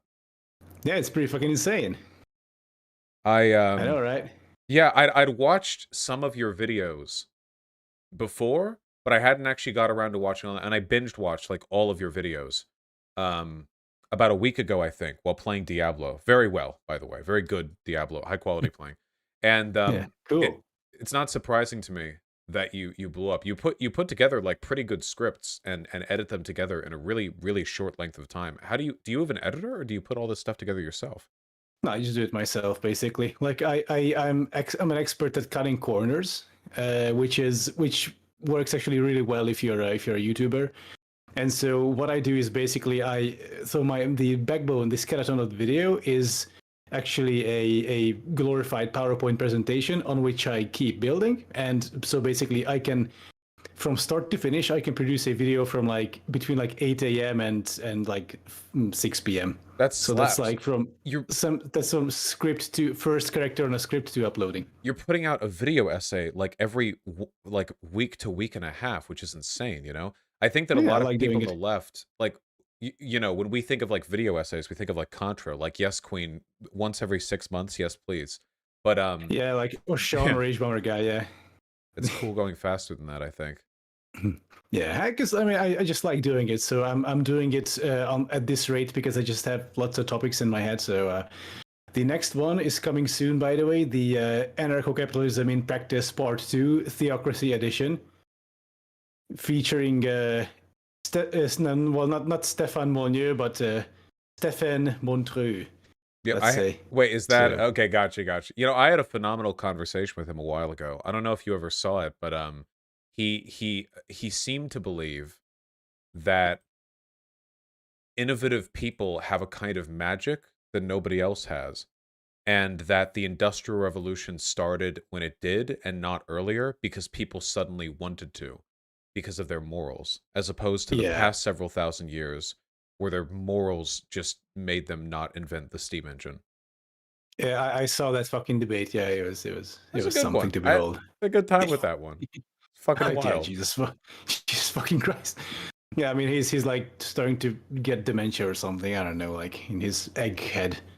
What's going on there? He's his deplatforming sure fucked him. For somebody who spent his entire career building alternative systems of payment and like media hosting, he sure got absolutely just tunneled by being deplatformed. Yeah, I've heard that now he's on BitChute or something. Yeah, I think he's get like 1,000 views per video or whatever. I mean, it's like nothing, you know? Yeah. Oh well. You can actually his channel was like. Go ahead. Oh no, sorry. I'm just saying you can actually see where his relevance charts are on the Google Trends stuff. I mean, he's had like a burst or two, but over the past over the past 12 months, like holy shit, he's flatlined. It's crazy. Yeah. I mean, the marketplace of ideas. You know, it's a meritocracy. What can you say? Yeah. Well, it's rough out here, living under the thumb of tech companies. But anyway, I don't mean to distract you. With regards to Die Linke, so just to summarize for chat, because I don't know how many of them were up in this arc, but essentially, late one night, I made some comments about the German left-leaning political party called Die Linke, which literally just means the left. And my statements were, I was temporarily possessed by an impish devil, which possessed me to talk about things that I know nothing about in a very confident voice. And I expelled the demon, but not before misinformation was spread. So in penance, I had 3 arrows on, Dan arrows, who talked about some of this stuff, and talked about sort of the history of Germany and Die Linke a little. But you took issue with some of that. So what do you feel was missing? Right. So let me unpack this. First of all, like I think, if correct me if I'm wrong, but I think the biggest point of contention with your original take was that you said that there's sort of this Nazgul vortex exchange between the two parties, like the AfD and the Linke, so the far right and the far left, and they didn't really exist. So, like, there was a big one. Yeah, as my initial impression was that like the reason why there was voter exchange between Die Linke and the AfD, which is their far right part, your far right party, I guess, was because I felt like there might be some sort of shiftlessness with the very like radical populists in the country who might have been sort of a descendant of the ML tradition, where they don't really care if it's far left or far right. They're just like nationalist conservatives, you know? Yeah, and I'm here to say that you are actually partly correct. Like you just weren't on the correct level, but I'm going to explain why. And just for the record, by the way, I'm not German. I do currently live in Sachsen, so the AfD heartland. So you know, it's rough out here, but I'm Hungarian by birth, so but I do speak German, so like I am plugged into the environment around here. And so first off, the so-called red boomers is definitely a thing that you mentioned. I just want to put that out there. There are definitely old people in like Central Eastern Europe who long for the Soviet Union, a glory era past. Like these people are usually like very like authoritarian minded. But the Linke isn't as much of an old people's party, really. The Linke's electorate is actually pretty evenly spread out among the demographics. I can give you some links if you want to. Oh yeah, sure. Yeah, I won't bog it down by reading them now, but yeah, if you could provide anything, I'd love to see it. Oh, like just like graphs and stuff, just to illustrate the point. It's from Tagesschau, and if you go down, it's this magenta thingy. If you go down a bit. Gotcha. So okay, here we go. English. Translate to English. Thank you. Yep. Yankees. Oh, hush. Yeah, so as you can see, it's pretty evenly spread out with like a heavier... This says Stimmanteil der Linkspartei nach...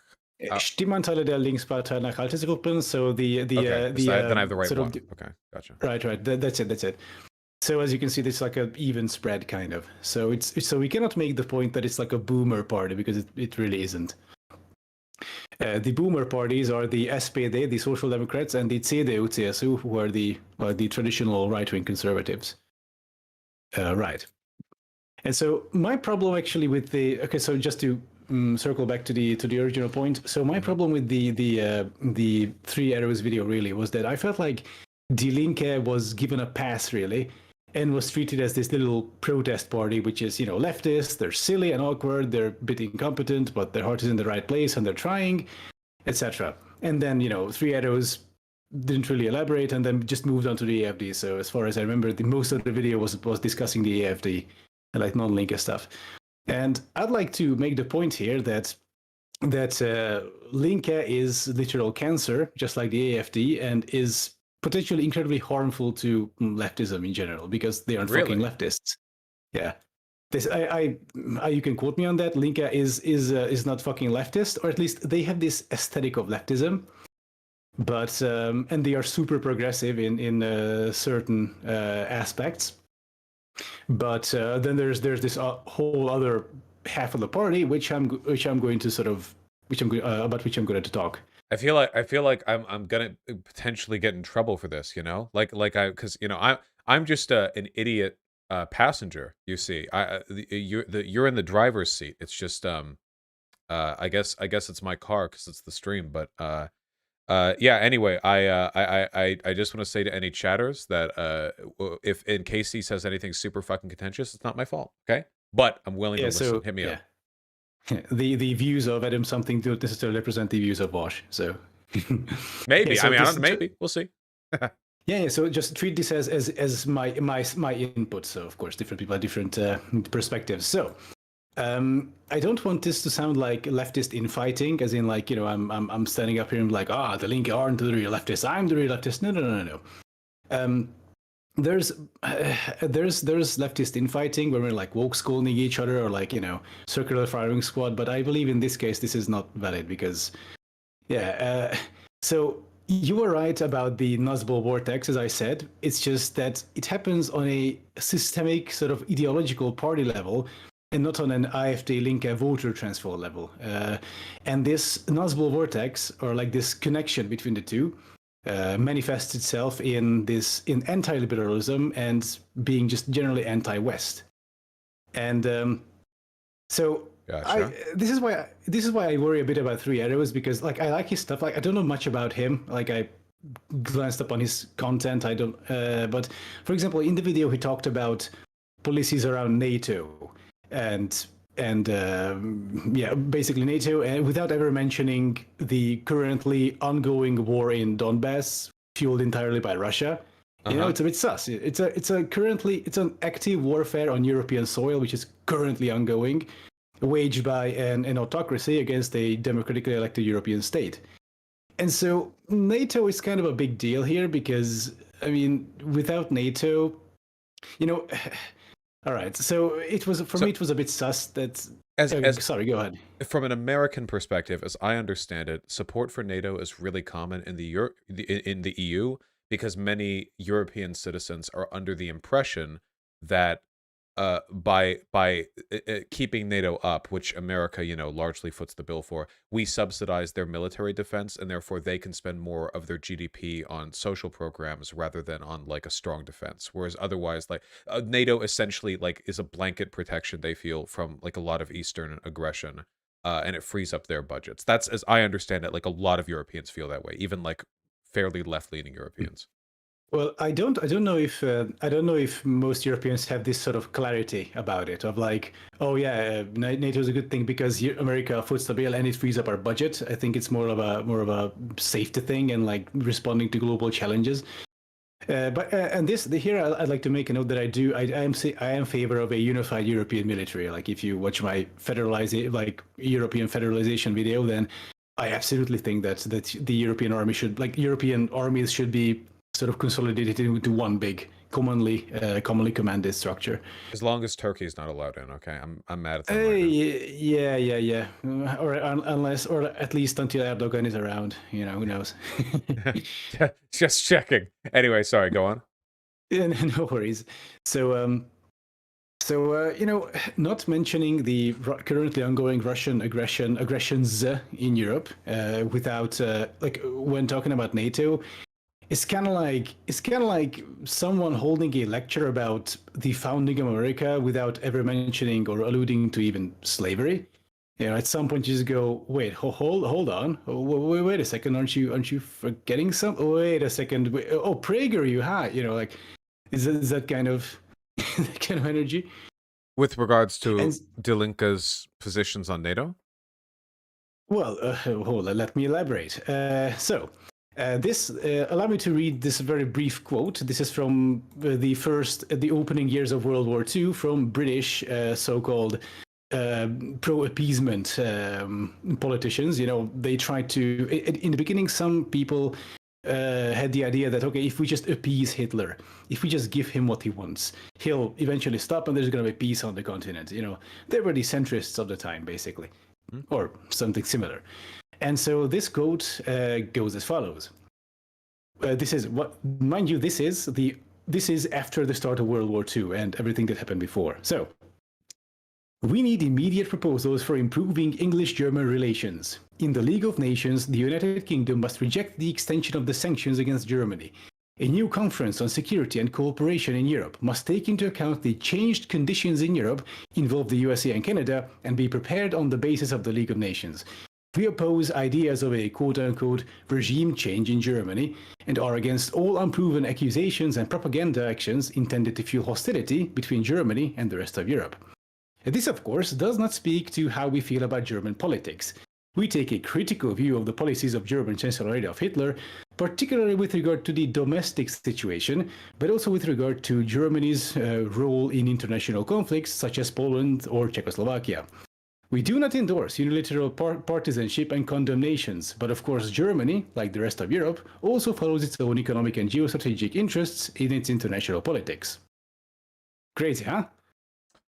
Well, I'm familiar with the language used of the appeasement types, right? It looks pretty fucking bad in high school. Well, it looked bad at the time too, I think, but in hindsight, it looks mega extra bad. You know? Are you saying this is kind of comparable to the some attitudes taken towards like Russian aggression? Yeah, and this is where I pulled the rug from under you, because this is actually the link talking about Russia. I just switched out some of the names and countries, and this is after the war in Donbass, by the way. This is during.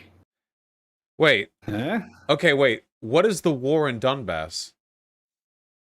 Oh, I'm so glad you asked. So the war in Donbass is eastern Ukraine, basically. So after it's actually pretty amazing. It's ongoing to this day.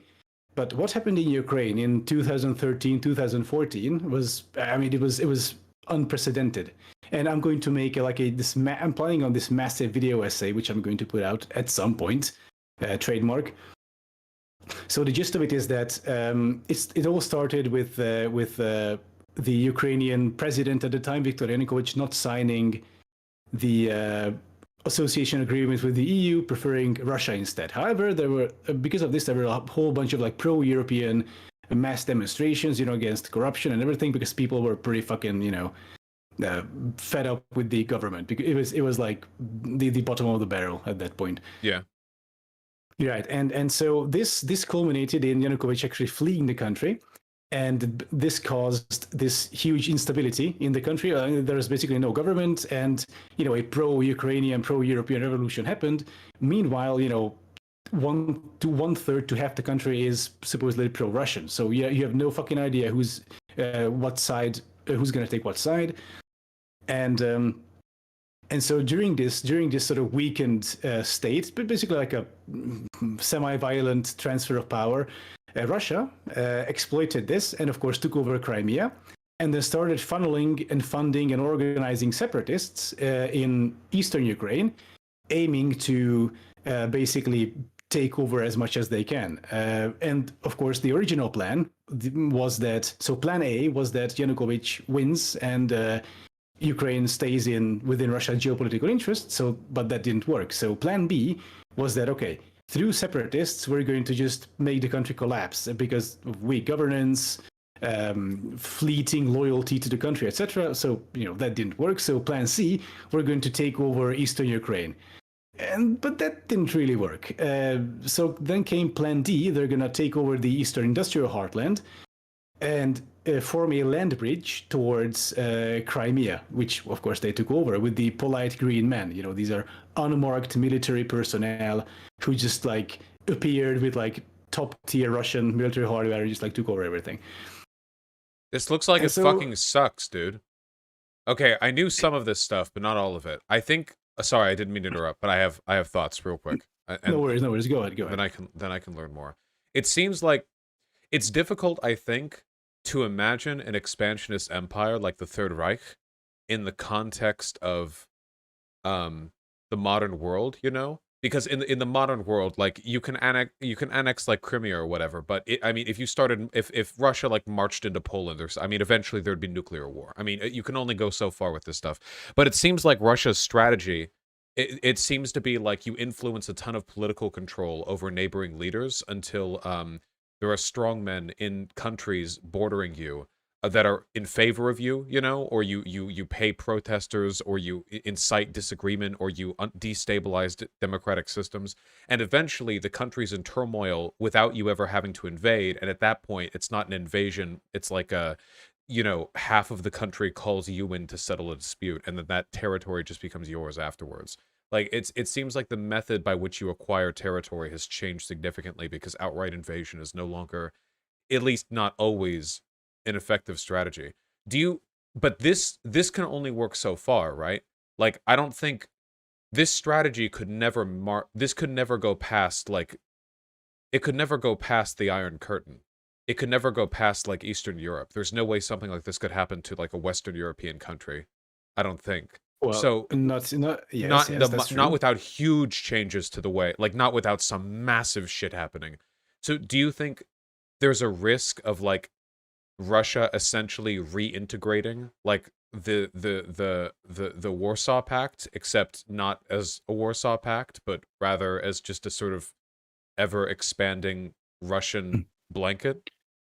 No, there's zero chance for that for now. Even with Ukraine, they couldn't really progress beyond like the red areas you see on the map.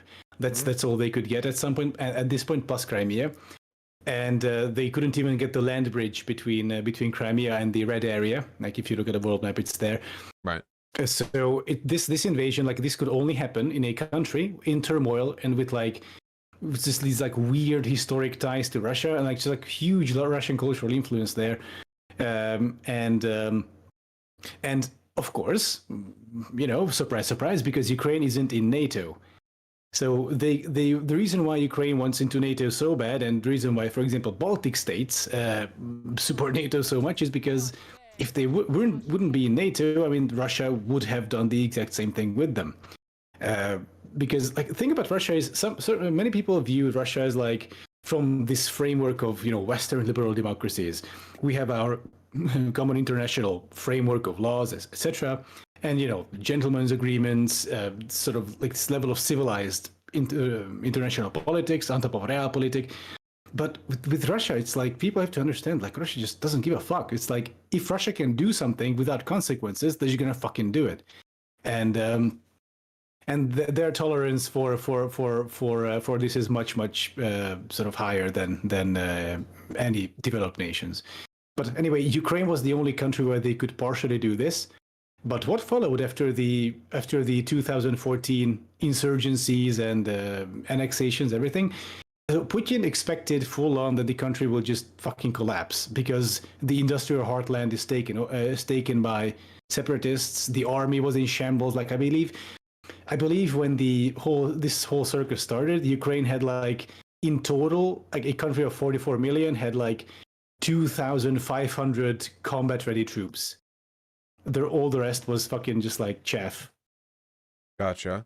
And right, and so it's just like a completely decayed like state of ruin, basically. However, what happened is that with Putin's actions, like this previously basically unprecedented, this Ukrainian national revival happened, so to speak, and this Ukrainian national identity just like formed, basic like got forged in fire, I guess. And this like really like turned nationalism to 11, basically, and they actually managed to push back the separatists. So they controlled much more of Eastern Ukraine, and then they pushed them back so far. But then Russia started involving like Spetsnaz and other like special forces to, which is somewhat harder to push back against. Exactly. So when the separatists are using like top tier Russian weapons plus like Russian special troops, etc. A very good video about this is from Vice. It's called Selfie Soldiers, So they look up like Russian soldiers on VKontakte, which is Russian Facebook, and they geolocate their pictures, and they go there and they take the exact same picture. And as they go and take the pictures, they notice what they do. We're in Ukraine. Oh, this was actually a frontline city. So, and then like it's basically confirmed that there was like some major military involvement. And this is what you were talking about. Like this is hybrid warfare. So all out declaration of war, etc. This doesn't work anymore. Instead of it, we have this hybrid bullshit of like. But this is of course very limited, because for that you need, for Russia, like for this to work, Russia needs a Russian minority in the area, or Russian speaking, which by the way Baltic countries have. In Baltic countries, it's like Russian minorities are like 20 to 30% or something. Right.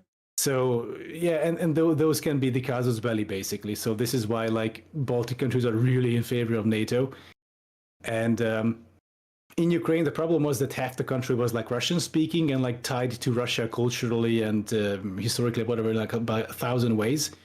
So there it was pretty like self-explanatory. But yeah, so what happened there basically, like where are we now? Like 13,000 people dead or even more. And like then now there's like there's a ceasefire which is in effect, but like separatists don't really give a shit. There's war crimes being committed regularly. Just yesterday, I think it's the a big militants, Wikipedia like, article, Adam. It's a huge one, yeah. Yeah, it seems like a lot of stuff is happening over there. Exactly. Just yesterday, the militants captured the OSCE mission, like the OSCE, which is supposed to monitor the ceasefire. They're like holding, I think, 2 of them hostage because the Ukrainian army arrested one of their fellow militants. Sorry, just 25 Ukrainian soldiers were killed in the conflict zone in the beginning of 2021. The idea of like the idea of active soldier deaths in a conflict zone is just so utterly because that doesn't happen obviously in our country. I mean, in Germany and America, it always happens somewhere else, The idea of having to fight that off like consistently. Is there any broader effort on the part of NATO nations to address or stop any of this? Or I know it's out of their jurisdiction, but I mean, are we illicitly funneling arms or any of the shit we typically do when we're trying to fight against Russia covertly? Or sure. Like the US has been pretty helpful, and it's like billions of dollars in weapons shipment and everything. Like the Ukrainian army got a bunch of like pretty nifty American hardware, like Humvees, for example. And now they are like the army is transitioning to actually American like assault rifles from Kalashnikovs. Like they bought the license and everything, so like they're now pretty okay, and they constantly, like the Ukrainian American, they constantly get support, like tangible material support. Ironically, under Trump was the when they actually started getting lethal weapons. Like before that, Obama was kind of like limb dicking around, like we don't want to give lethal weapons, just like defensive, etc. And then under Trump, like ironically, the like more hawkish wing of the party, they started supplying them with javelins, for example. Players of Call of Duty, of course, know what the javelins are. So they are supplied pretty well, I would say. And the Ukrainian army is generally in good condition now, or much better than it was. I'm assuming that, given all this info, I'm assuming that you're in favor of NATO, and you're probably in favor of supporting Ukraine in this conflict. As long as Russia is in such a proximity and is such a threat, then absolutely. Like in the long run, of course, I would like to see changes to NATO. As I previously mentioned, on the basis of, say, a unified European army, and but for now, I mean, this is now it's necessary. And this is Wagner Group, which you have on screen, which is this basically unofficial Russian private army, which is like private army, but like does the bidding of Putin anyway. It seems so fucking weird that all of this is to do with Russia. Like Russia collapsed, exactly. It's a poor country. It's not. It's just interesting to me that it would pose such a threat to the security of Europe. And it's a middle power to this day. It's a middle power, and as they say, Russia is like an oil monarchy with nuclear weapons. So yeah, no, I know that it's not like any regular nation of its GDP. Obviously, the legacy of the Soviet Union and all the arms buildup and everything has probably significantly affected the trajectory of the country. It's just interesting, you know? Yes, yes. And so here we tie into the Linka a bit, because so with the Linka, we are in a situation where, you know, we got a group of self-identified leftists who are extremely quick to point out any failings of Western liberal democracies, with which I agree, by the way. But when it comes to autocrats like Putin, you know, who happen to just oppose the West, then it's like, oh, we don't know. Lots of people say lots of things. There are many questions. We should cooperate. And it's like, dude, like, where's this fucking fervor that you criticize the West with? You know, it suddenly disappears. You know, it's like the West has the blood of every Afghani civilian on their dirty capitalist hands. Versus, did Assad really barrel bomb his own people with chlorine? Hey, I mean, they could have just left the building when the barrel fell inside. We don't know.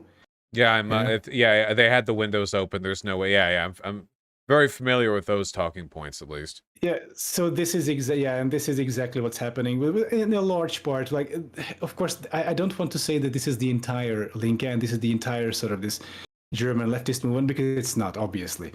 But what I'm saying is, like, there's like a worrying trend of, like, you know, we're you know, just to, you know, give an off the wall example, you know, we're all feminist in here. We all really like women's rights. By the way, we want to withdraw from the Istanbul Convention, which was this big women's rights thing. Yeah.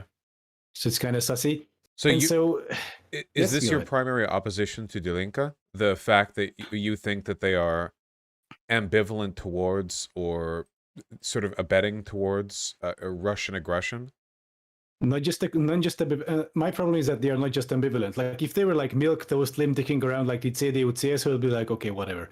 But so there's this sort of leftist conference which I've come across. This is the Rosa Luxemburg conference, and on this, like, they invite sort of speakers there from you know, leftist for the leftist cause, and among them in 2016. Was one of the, I believe, guests and speakers, Alexei Markov, who was part of the communist branch of the Prizrak Brigade, which is one of the separatist groups fighting the Ukrainian government. This happened in 2016. So they actually got there's this big fucking leftist conference, and they got this fucking separatist dude up there because he said he's a communist, and like this is like, we are leftists, so we are inviting essentially a terrorist fighting against a democratically elected European state, right? Backed up by a fucking autocrat. So this is, to me, like, this is a level of red flag which I really, you know, I cannot really get over this, that there's such support for like fascists essentially within the fucking Linke. Do you because think of course, like, yes, go ahead. Do you think it's like a very vocal minority, or do you think it's representative of the general interest of the party? Because I've noticed that there were a lot of, like, especially like with online movements on the left, you know, you have groups which are generally favorable, like they generally have good things to say, but because they're not very discerning with the leaders they choose, you'll have the lunatics rise to the top, and those lunatics can be like the Assadist types or the, you know, pro-China types or whatever the hell else, like that kind of thing. Do you think it's like a majority, or they're just bad at picking their leaders? Well, that's a good question, actually. Like, in Germany, in general, is like more milquetoast towards Russia than the rest of sort of Central Eastern Europe. But I've heard the fucking, like, the leadership of the Linke Party has said some pretty yikesy fucking stuff. And to the point where, like, it should be a deal breaker, ideally, in a leftist movement. But like, when your leader is like, you know, is doing the Assad barrel bomb shit, and like, so I feel like that should be a deal breaker if we're like leftists, if we care about people, if we care about freedom and all that. But it's not. Like, those leaders are still there. So I mean, this worries me a bit, you know, because how come in a leftist movement someone can make such a fucking statement and then stay in charge, you know?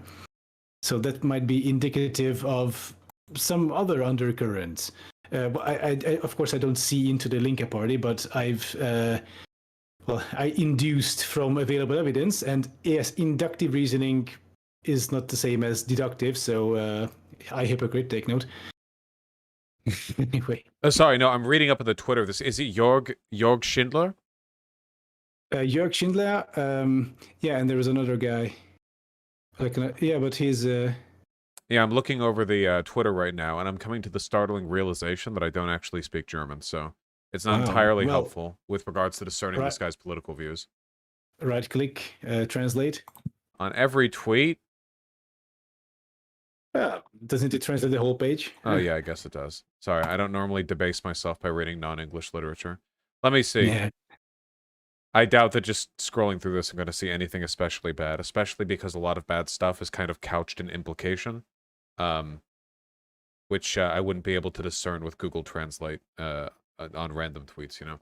But no, I get what you mean, you know. It would be it would be like having gray zone types in the leadership of your left party. Very concerning. Or yeah, or like Assadists, basically, or like people who they don't say that they're Assadists, but like every single political position that they hold, like a geopolitical position in terms of like foreign relations, all of them somehow, just by some fucking miracle, align perfectly with, say, Russian geopolitical interest, you know? And it's anyway. So that's my problem with the Linke, that they really strike me as this like group of like just tankies essentially, who are extremely quick to just latch on to anything that they deem, say, anti-Western, because you know they oppose Western and bourgeois liberal democracies, and so they end up in a situation where they embrace autocrats. And it's the exact same thing as I think Kraut made a video about this. Oh yeah, I have it here. It's called Embracing Tyranny to Own the Libs. And this was from the far right of like, you know, there was the Women's March, and people were like, oh yeah, dude, these fucking bitches, you know, like if this was in based Russia, the police would have just like tear gassed them off the streets already. So yeah. And then Kraut made the point that, hey, you know, by the way, did you know that fucking in Russia, it's incredibly dangerous for women, and like domestic abuse laws were like loosened, and there were like pretty sort of resonant cases of like, you know, like this, what was it, like a Russian TV presenter like beating his wife to death and coming nothing of it, and like some woman calling the local police that her husband was like attacking her, and then police just told her to fuck off, and then she died, and then just like domestic violence, just like spiking, male on female. Yeah.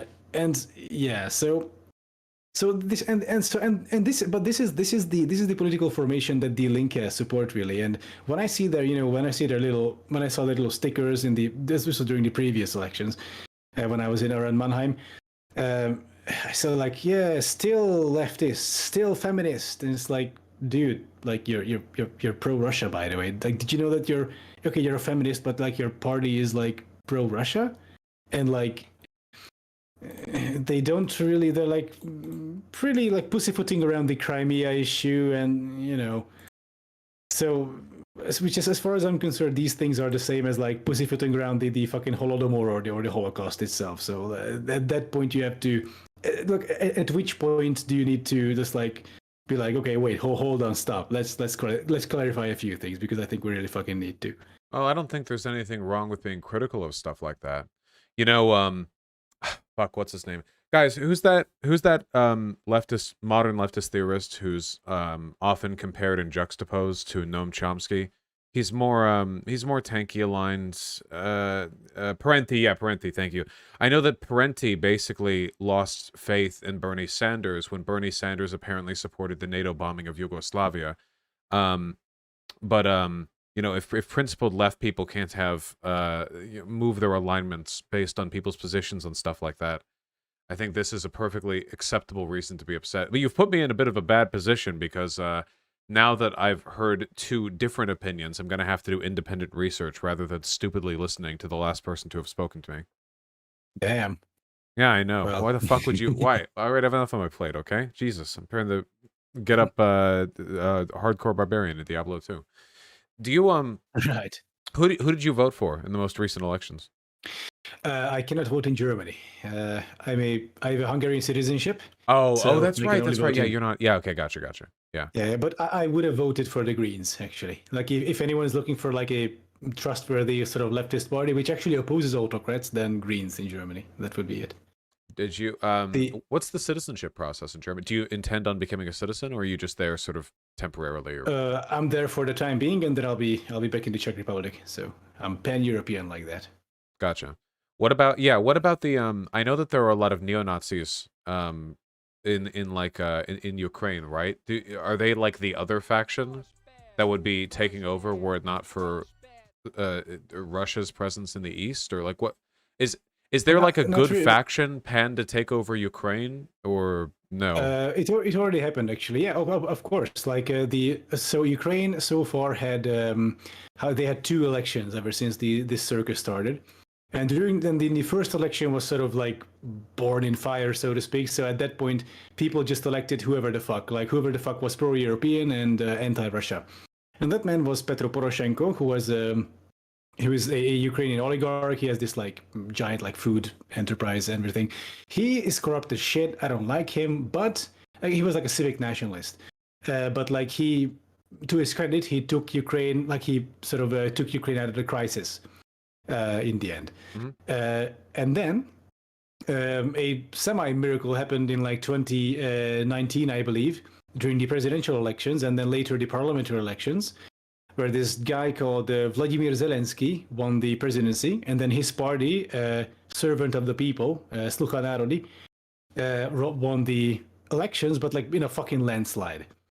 And Zelensky himself is like I think he won like by the biggest margin in the history of Ukraine, and he himself is like he came from outside of politics. He campaigned on like anti-corruption, populism, etc. Right.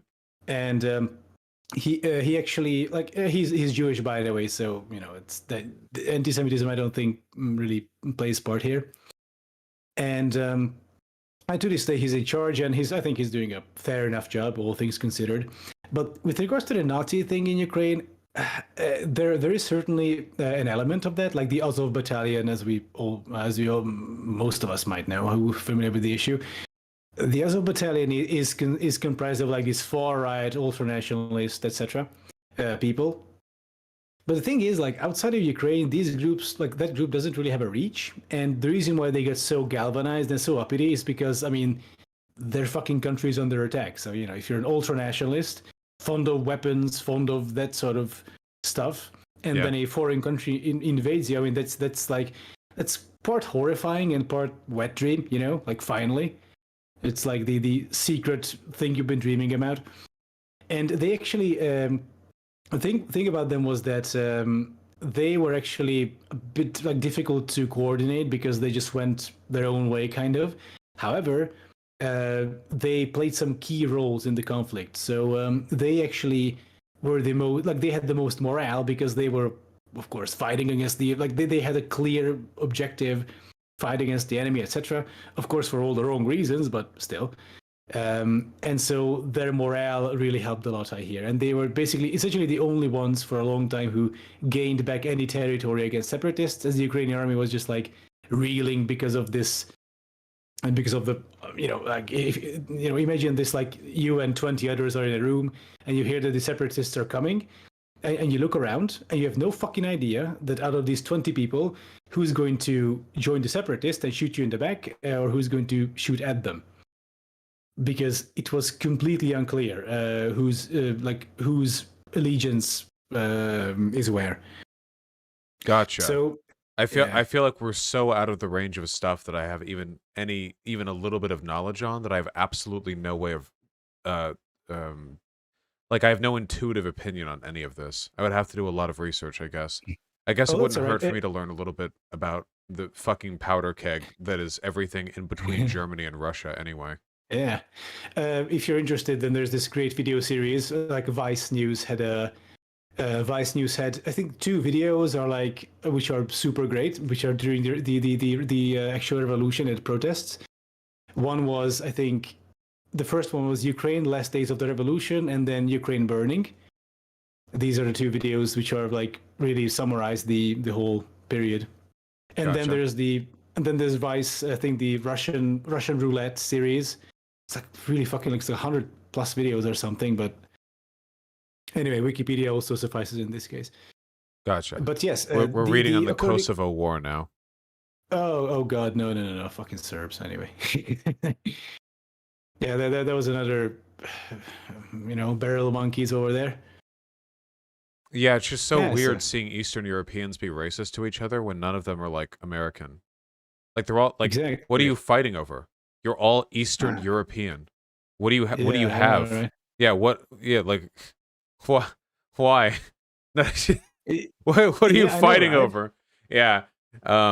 Fuck. God damn it. Okay, hold on. Wait, we have to stop. Okay, I've already mentally checkmarked like 17 things that I need to learn about. We have to stop. We have to stop right here, Adam. It's all right. I don't want to overload you too much. You're an American after all. Yeah, thank you. Okay, we have it's very ableist of you to try to load us up with foreign policy knowledge. Jesus Christ. Yeah, Balkan ultranationalism is really fucking strange. I know they get hyper obsessive over it. Whenever you go online, you can see them freaking out at each other. Shit. The Balkan is a different story though. Like Ukraine is more like east, like Russia's right. I know. The Balkan is Balkan, yeah. But Russia's definitely. I mean, Russia's like it had hands and stuff all around the place. Oh, of course, Serbia and Greece, yes. Yeah. Fuck. Okay. Look, I need to read up more on this stuff, and then after that, I'll probably want to talk to you again about it. Okay. All right. So do a research stream or something. I don't know. Yeah, I might have to. It doesn't hurt because this kind of subject, especially the current Russo-Ukrainian war, is I think a very useful lens to view politicians and movements through, because like their view on this issue can tell a lot about the movement itself. So it's a very, very good like litmus test, so to speak. Okay. Yeah, but to sum up, just a quick summary then. So once again, my issue with the whole Three Arrows discussion, which I think was super cool and productive. My problem was that I think the elephant in the room wasn't really addressed, which is the fucking currently ongoing active warfare against Ukraine by an autocracy, against a democratic state on European soil in 2021. Like I feel like this is kind of a biggie, and to talk about NATO and like such things without ever mentioning it is like fucking Ben Shapiro giving a 2-hour lecture about civil rights in America without ever once mentioning Black Lives Matter. It's like Ben. All right, I'll keep that in mind. Yeah. I guess it's difficult. I know that Europeans probably have a much more intimate understanding of the perceived threat that Russian imperialism has. See, over here, it's always been abstract, right? I mean, even during the Cold War, over here in the United States, it was more just the nebulous threat of a bad guy on the opposite end of the world. Not so much like you can look at a map and just see the border, and it's like 1,000 miles away from your border, and that's where fighting is happening. Exactly. So, by the way, where I lived in Hungary, currently, I could take a train and like transition once from my hometown in Hungary and be on the front line in Ukraine. So that's kind of fucking spooky. Yeah, it's like I'm 2 train tickets away, so yeah, that's it. Gotcha. Okay, I'm gonna read up on this. I appreciate you giving me an alternate perspective and spurring me to action. All right. No, of course. Hey, I'm gonna put out the Ukraine video at some point in the near future, which is within the next 6 years or 2 months, depending. And you can also watch that. What I'm gonna do is basically I'm gonna just break down the entire process from the start of the protests until today to like give an overview, so that people will not be sort of underinformed or misinformed, etc. about the issue. Well, I'll watch it as soon as it comes out. Thank you again. And again, I would shout out your channel, but you're bigger than me now, so I don't know. It feels. Feel free to shout me out. I'll shout you out as well. We're the same ballpark, so yeah, for now. Jesus, not in a month from now. Anyway, Adam Something's video slaps, guys, so you should all look at it when you can. Okay. Thank you. Yeah. Thank you for coming on, man. I hope to talk to you in the future. Yep, me too. Thanks for having me on. So have a good stream and talk to you later, I guess. I'll talk to you soon. Yep. Bye-bye.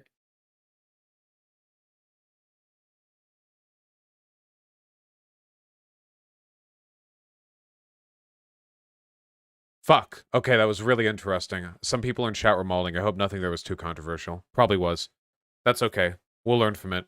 Why the fuck can Eastern Europe and the Balkan region settle their shit What the fuck are you guys doing? Why? Why? Why? What the fuck is this? Kosovo war? You're not even a real country, dog. You're like the size of 1/4 of one state. Jesus Christ. There are cornfields in Kansas larger than these Balkan regions. And these people have armies. Who gave these people guns? They're not real. What the fuck is expulsion of Albanians? Who cares? Why would anyone care about the fucking You're all in the Balkan region. Who cares? Yes, yes, bring her in. Do you? One of her new outfits. Yes, one of her new outfits.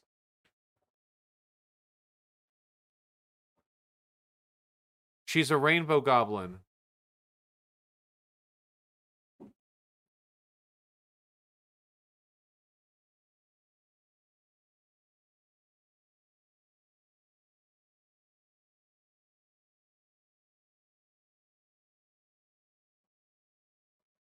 Why? Why? You're on a hand. Why would you step backwards, you moron? You look cute, though. Me.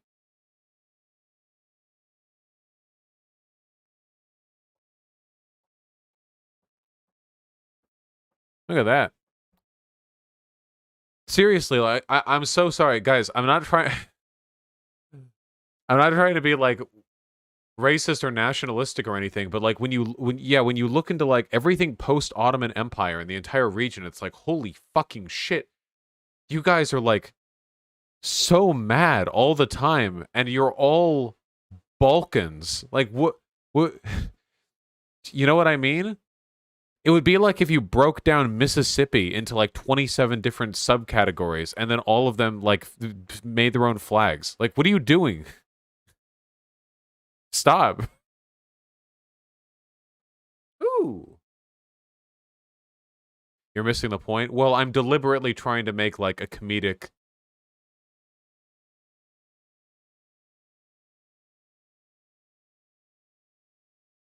Kosovo's statehood is actually extremely contentious issue, so you joking you're not even a real country is actually a huge geopolitical statement. Oh, it's actually settled. Kosovo is a country because it's in those geography tests that I did.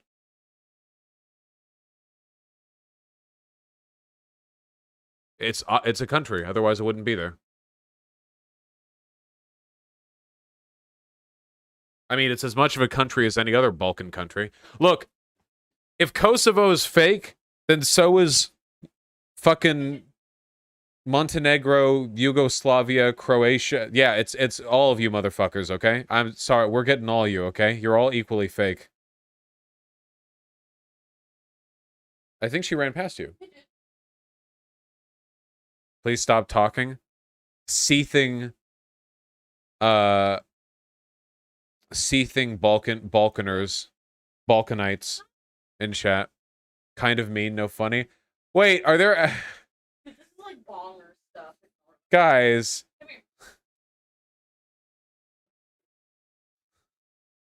Come on.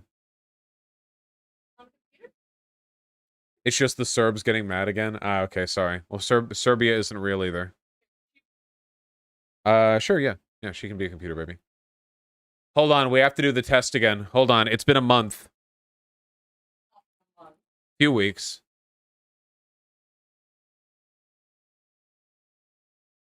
We have to do the test again. Down in the south, in the land of trade. I think they're mostly mad because you said Yugoslavia as though it still exists. It's all fake. Okay, hold on. It's been a little while. We gotta do it again. Okay, we gotta do it again. Crimea, however, is not listed as a separate place in these tests, so I don't know. Neither is Palestine. Okay, wait, shit. I've actually forgotten literally everything. Oh no. Wait. Bulgaria's. That's Belarus. No! I knew that. Shut up. Bulgaria was this one. Fuck you. Okay, this time for real. The Vatican City. Latvia. No! This time for real. Okay, I've got it now. Germany is easy. Thank you. Portugal. Italy. Poland. The Czech Republic. Czechia. Albania. Where the fuck did I put Albania? I'm not looking at chat. I'm not looking at chat. Stop. I know it's somewhere down here. Okay. Luxembourg is there. Denmark is there. Bulgaria is there. Monaco was here. Croatia is shaped like a C. Moldova is here. No! Moldova is here. Ireland is here. Belarus is here. France is here. Serbia is here. Belgium is here. Malta, like the Isle of Malta, is there. Russia is there. Ukraine is there. Hungary is what I am right now. But it's also... Fuck. Wait, this is...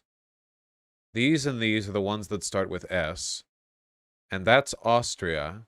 So Hungary has to be here, right? Because that's Romania. Yes! Fuck yes!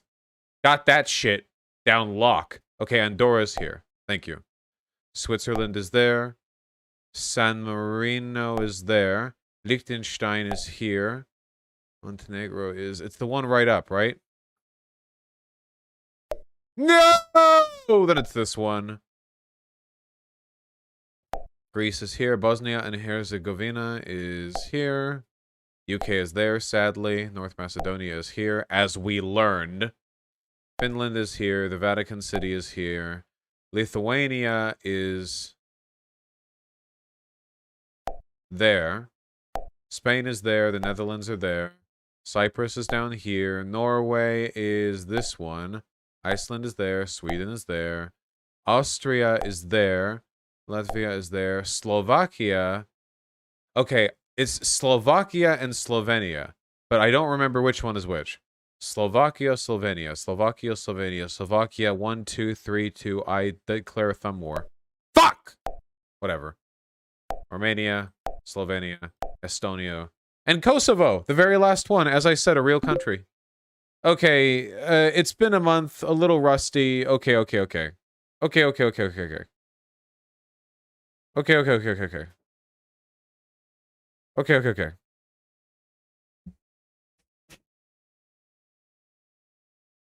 Okay. Okay. Okay.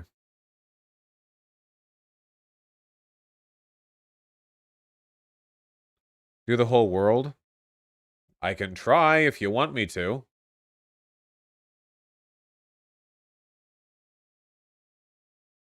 I can do the 150 largest countries by area, because if you go smaller than that, it's like a bunch of micro-island nations, you know?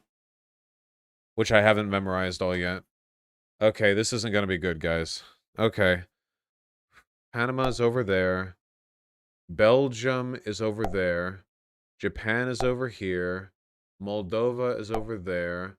Uzbekistan is... That's Kazakhstan. This one. Yes. Okay.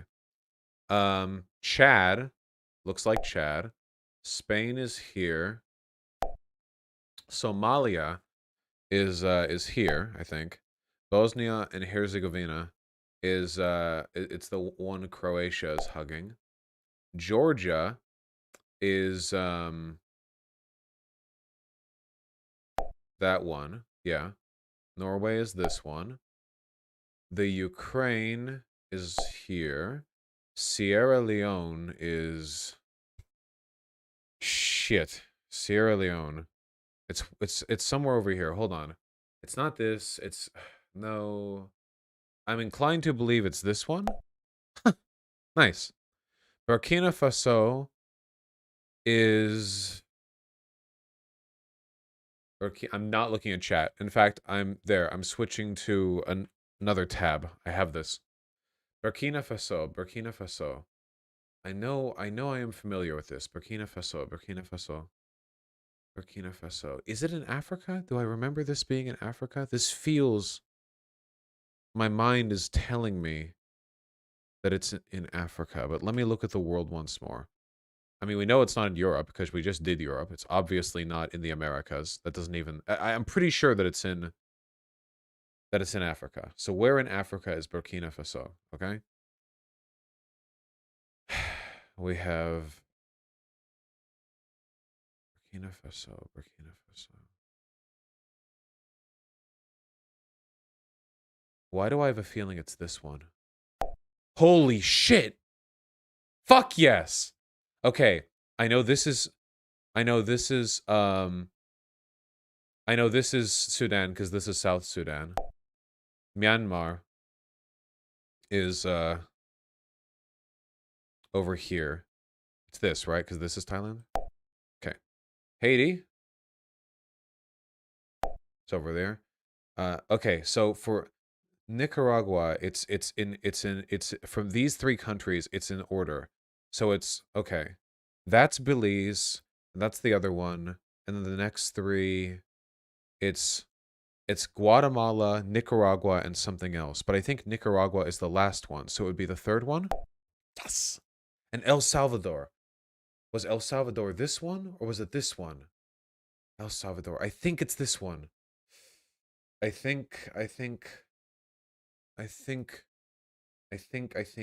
believe. No, this is Costa Rica. This is El Salvador. Yes! Yes! Dominican Republic. Portugal. North Korea. That's easy enough. Nigeria is this one. Russia's big. Togo.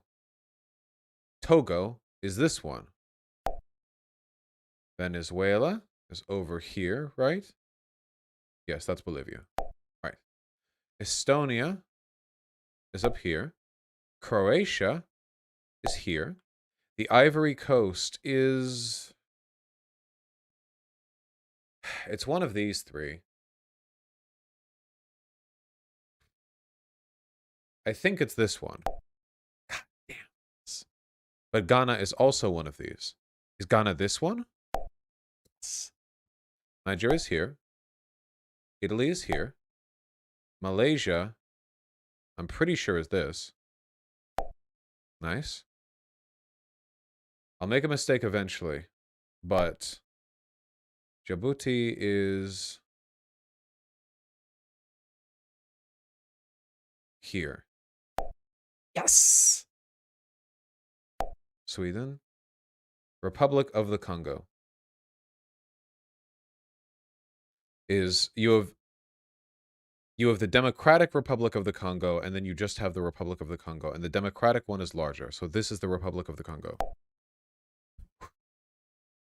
You have Vietnam,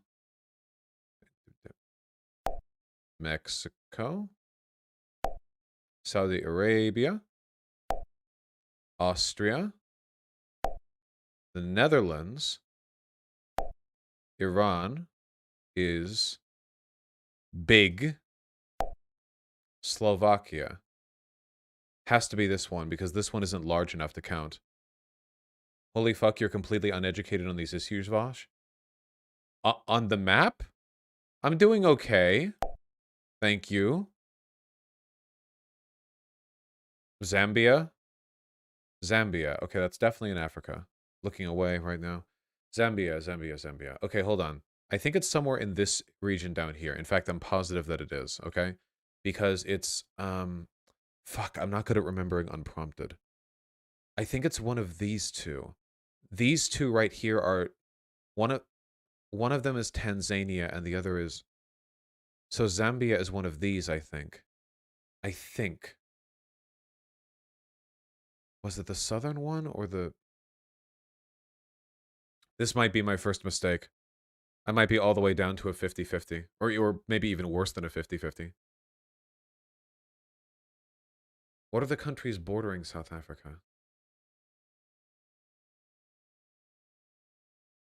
Okay, I'm going to take a guess and say that it's here. No, Namibia. So Zambia is here. No. Fuck. Our first mistake, lads. Namibia.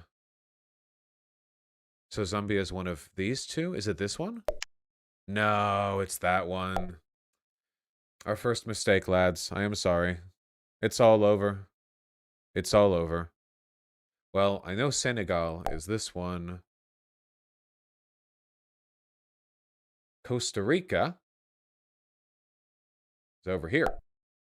Honduras and Guatemala. A, B, C, D, E, F, G, H. Honduras. Tajikistan. Okay. Is the southern one? Yes. Thank the Lord. Mozambique. Mozambique. Now, which... Very much, obviously, in Africa. Mozambique, Mozambique. This is one of the ones that's bordering, right? It's not that one.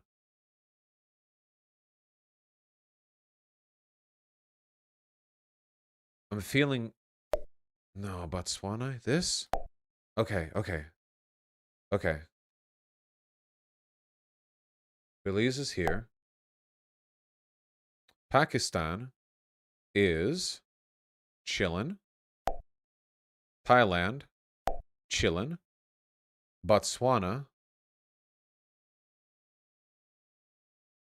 I think is this, right? Yeah. Kenya.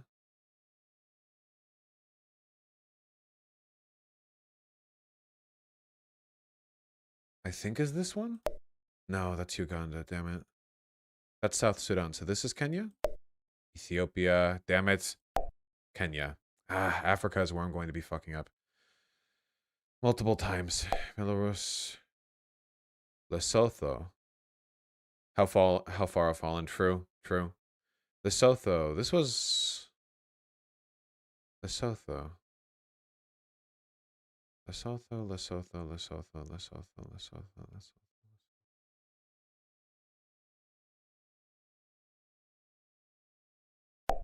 Nice. The micronation inside of South Africa. Okay. Algeria. Algeria.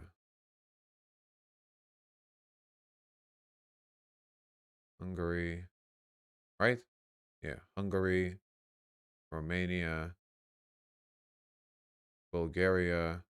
Algeria is not here. No, that's other A names. Algeria is here. What do we have? We have, no. This is like Mali, I think. This one is Mali, I think.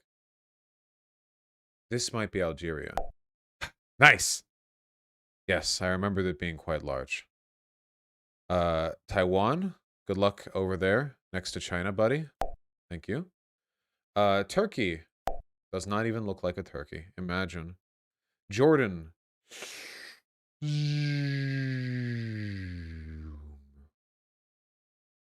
Nice.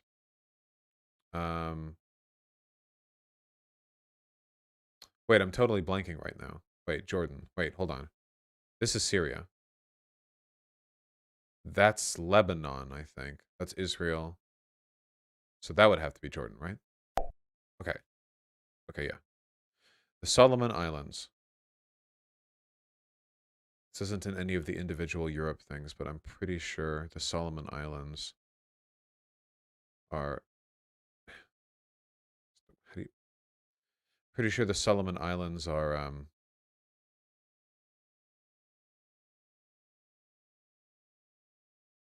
is it this far out? Nice. South Korea. Iraq. Equatorial Guinea is this tiny one. Bulgaria is this one. Oman is... Fuck. Oh, man. Is it one of these? It's like, right? I think.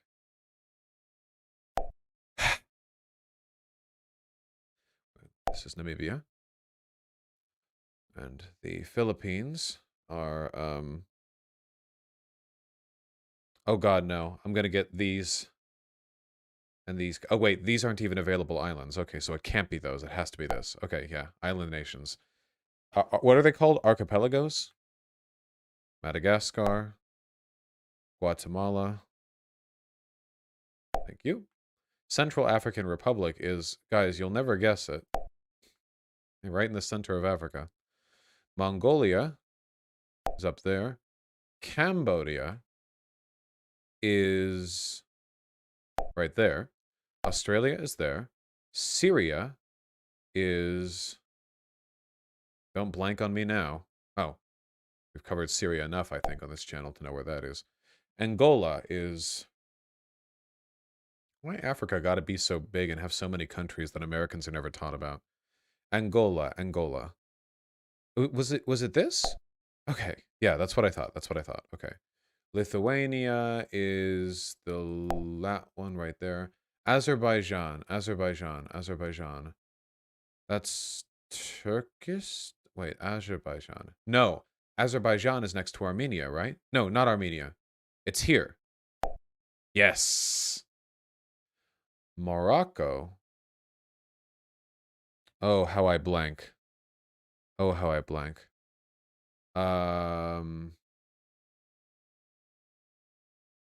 Right, it wasn't here, was it? No, it was here, right? Morocco. Yeah. Okay, yeah. Nepal. The United Arab Emirates are here. Canada is big. Romania is the big one here. Mali is... No! That's Mauritania, not Mali. Mali is this one. Damn. All my mistakes are in Africa. Oh, thank you, Mauritania. Iceland. South Sudan. India. Tunisia. Ready for make another goddamn mistake again.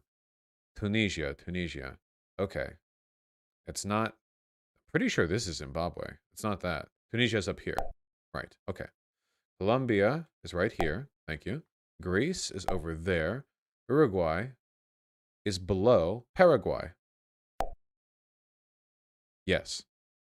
Gabon is... I'm pretty sure it's this one. No. Damn. Then Gabon must be this one. Africa. I need to study up in Africa again. What? No, Turkmenistan is this one. Not just Africa, then. Alright. We have Guyana, and we have, what is it, French Guinea here? But which one is which? Wait, did I already fill in French Guinea? Why is this white? Did I already... Is that... Wasn't that... Okay, I think Guyana is in the middle? Suriname. No? Okay. It's not independent? Oh, it's an independent country in South Africa in their map quiz. Okay, I didn't know it wasn't independent. Huh.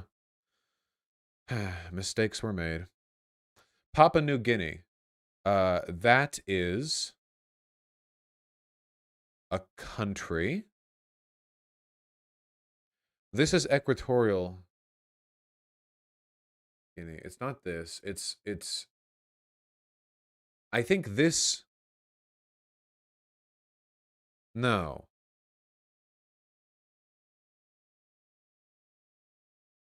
No. That's not right, right? Equatorial Guinea. And Guinea is over there, but Papua New Guinea. Papua New Guinea.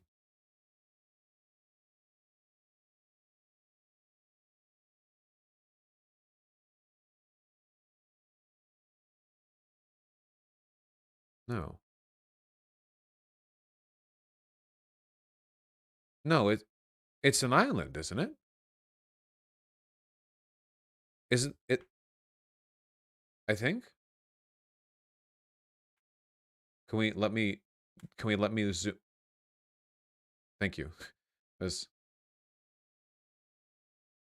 Why do I have such a strong feeling about where this should be? But it's not.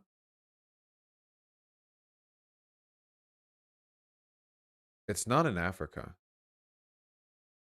It's obviously not in Europe or the Americas. And there are no more islands to click on in South America. Is it this one? Because New Zealand is down there. Yes!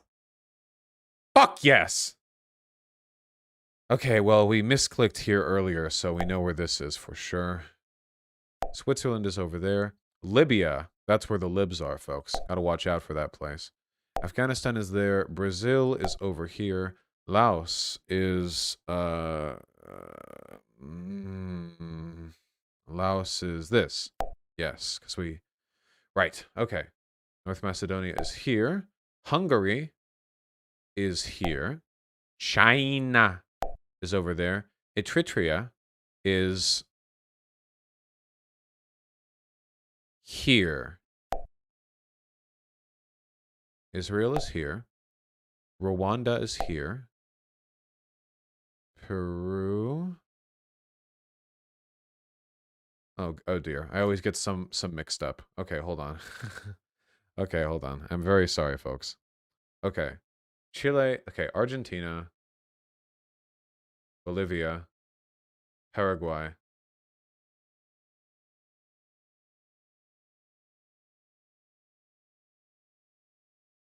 Why do I always get Chile and Peru? Chile is the skinny one. That's what everyone knows because it's shaped like a chili. So this has to be Peru, right? Yeah, okay. Yeah, okay. Yeah. Okay. Poland, so that's Germany. So this is, of course, Poland and Chile. And now we affirm our theory. Thank you. Paraguay, thank you. Guinea. Okay, right. Guinea is this one. Okay. The last stand. Well, no, Kazakhstan still remains. Indonesia. Lots of islands over there. Burundi. Burundi is this one. Yes. Uganda is... That was Kenya. It's one of these two. One of these two is Uganda. One of these two. Rwanda, Kenya. I'm inclined to believe it is this one right here.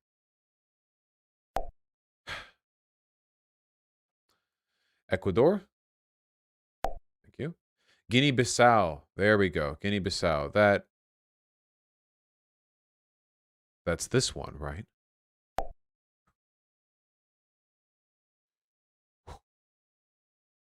Sri Lanka is over there. Yemen. No. It's over there. The UK, it's over there. Bhutan is...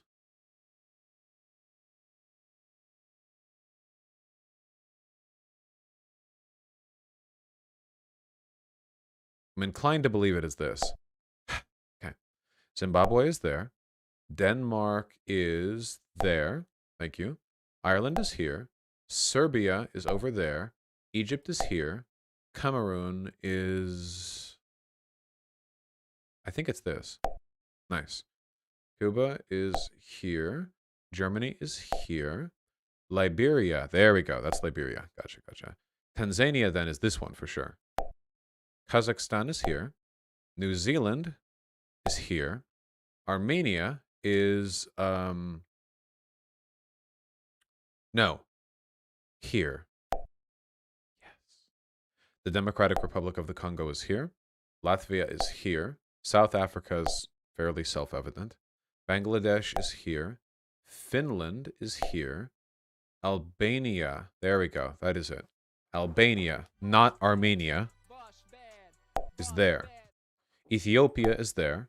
Bolivia is there. Suriname is this one. Argentina is here. Malawi is this one.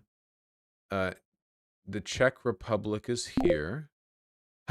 Okay.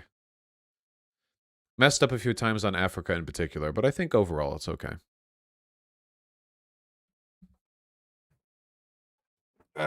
Okay. All right. We have to do refreshers now and again. Why were you messing up on Africa?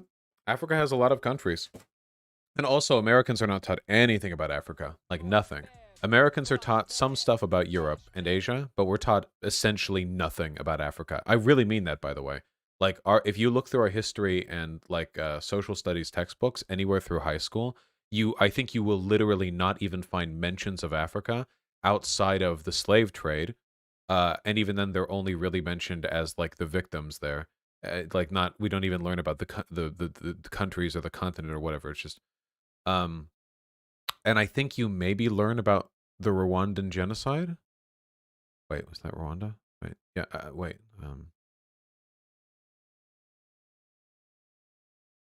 I think that maybe. Yeah, ancient Egypt, I guess. Don't a lot of people not really consider? Do people consider like Egypt to be part of Africa in like a cultural sense? Obviously, like physically, it's a part of the continent of Africa. But I think I always hear, yeah, Egypt tends to get blocked in with the Middle East. Yeah, more of a Mediterranean thing. Yeah, that's just what I've heard. I've never heard of. I know that it's in Africa, but I've never heard of like them be like, oh yeah, Egypt, the African country. You know. You were really uneducated when talking about slavery/utilitarianism earlier. What were you referring to? What?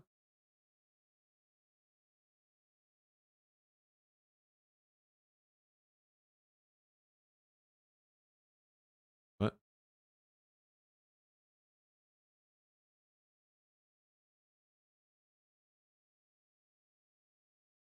The Frederick Douglass video? Do, do you do you not think that the Civil War was okay for freeing the slaves? I don't understand. I mean, when I'm laughing and clapping my hands and saying you can justify killing a person to save like 6 slaves or something. Comparing 6 slaves for one person dying in the Civil War. I think you might be reading a little bit too much into it. I mean, if you want me to lay out like an ethical justification for killing people to like prevent slavery, then if you want me to, I can. But I don't think me laughing and clapping while listening to like, you know, Going Down to Dixie, talking about killing fucking Confederates is a full delivery of my ethical positions on the matter, you know. So anyway, how are we doing? Way down south in the land of traitors, rattlesnakes and alligators. Run away, run away, run away. Run. So you're mostly talking shit? Yes, but I'm also right. You could also, in a utilitarian sense, justify killing Confederates to save slaves. Yeah, I think that's okay. Please clarify that you are in fact against slavery. I am in fact against slavery. Thank you. Very true. Very true. All right, so anyway.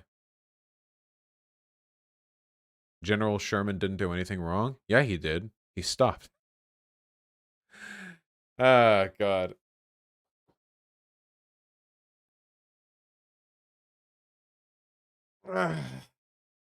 Whew. All right. Sherman did a lot wrong in the West of the natives. Yes, yes. Sherman wasn't actually a really good guy or anything. I'm just in favor of us winning the Civil War. Where do you get your t-shirts? Anime. Thank you. What do you think about the Sherman tank being named after him? Better than the fucking Lee tank. We kill animals in the millions, but I don't know if a war to stop it is justified at the moment. Are you fucking joking, Survivor Tyler? You're really going to compare the slavery of millions of black people in the United States to, like, declaring war to stop meat eating? I fucking love vegans, dude. I love it so goddamn much, with their arms permanently crossed. You would kill a person to save a slave, but I notice you wouldn't shoot a person eating at Burger King to save the cow that his meat came from. Well, you got me there, I guess. You got me on that one. You've done it. You found out leftist hypocrisy once again. Very good. Most optically effective vegan.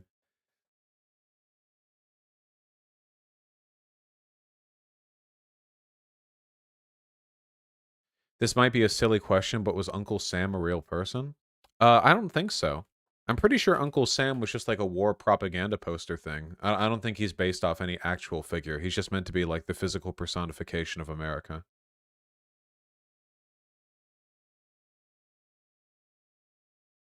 I don't know. I think I think he's kind of a neat looking dude, a little bit. I think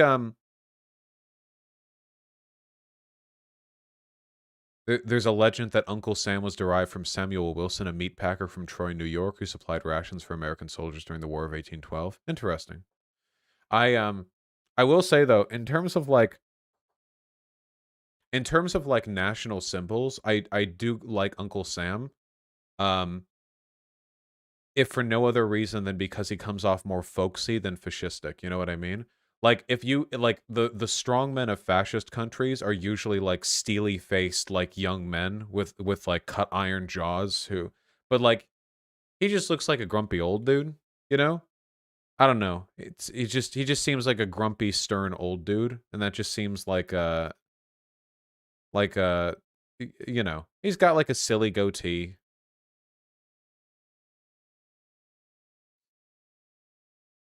I hate how he points. Well, he wants you to join the US military. That's the whole poster, right?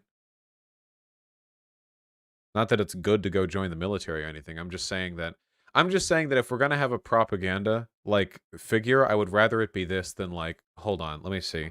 Nazi recruitment posters. I wonder what their dudes looked like. Hold on. Yeah, like this. You know what I mean? There's just a very different vibe. You know what I mean? This is very inhuman, monstrous, machine-like, alien. You know what I mean? Whereas this is like, I mean, it's still like military, you know, advertisements or whatever, but he looks like a human being. You know what I mean? Yeah, you can look at these old recruitment posters from Nazi Germany, and they literally dehumanize their own soldiers. They don't even show their eyes. Like, this person looks like a machine, and this person's face is, like, hidden from view. But old Uncle Sam just looks like a stern, you know, just a stern dude. You know what I mean? Show USSR propaganda.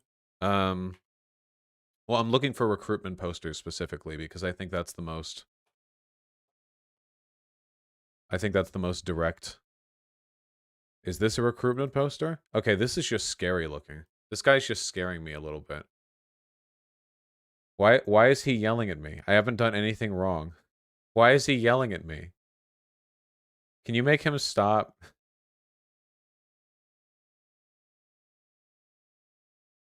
Check the Japanese recruitment posters. Oh yeah, I would need World War II Japanese recruitment posters. Wait, is this real? Holy shit. Man, maybe the wrong side really did win the war. Holy fuck. These are the posters they were putting up? A fucking samurai from the Tokugawa era standing over a battle fleet getting ready to slice a US battleship in half? Holy shit. Jesus Christ. God damn.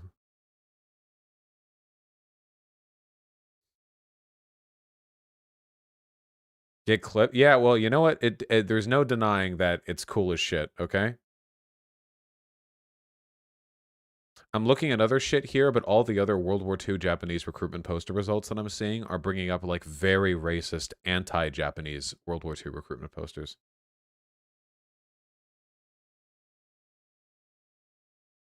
Very racist.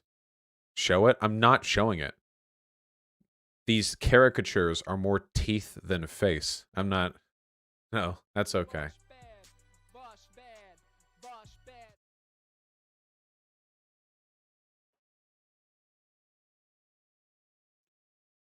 Pearl Harbor wasn't so bad. How many people died at Pearl Harbor? Pearl Harbor casualties. 2,400 U.S. personnel, including 68 civilians.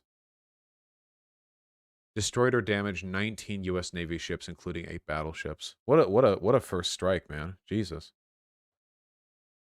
God damn.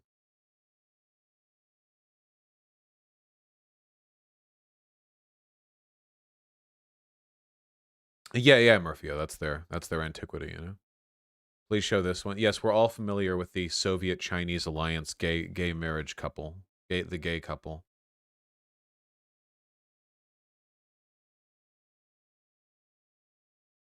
What's your opinion on software piracy? Do you consider it stealing? It's not stealing, it's piracy. They're different things. But piracy can be bad, you know? I think it's pretty fucked up to like pirate like indie games or whatever. Like when people are like it's their job to make games and like their income relies on people buying those games and you're pirating them because you're just like lazy. I think that it's good to financially support endeavors that you believe in and support. You know what I mean? I think that's a good thing, you know? Even if it's not just some tiny indie game. I actually believe that. I don't think like voting with your wallet will like solve big social problems, but I think that even if it's like a double or even a AAA studio, I think buying a game is like a good thing. You know what I mean? People are pirating the new Metroid game and are happy about it. Kotaku even encouraged it. I don't give a fuck what happens to Nintendo. Fuck Nintendo, okay? Yeah, sorry. I'm saying, like, if you support the game and support the company, like, I think you should support it. You know what I mean? Even if it's, like, CD Projekt Red with, like, The Witcher 3. See, that's, like, a AAA game, basically, right? But, like, if you like that game, I think you should support it, you know? Kotaku didn't encourage it? Okay, I don't know. It's like 40 pounds for some games. Fuck that. $60 for a video game has been like the industry standard for decades.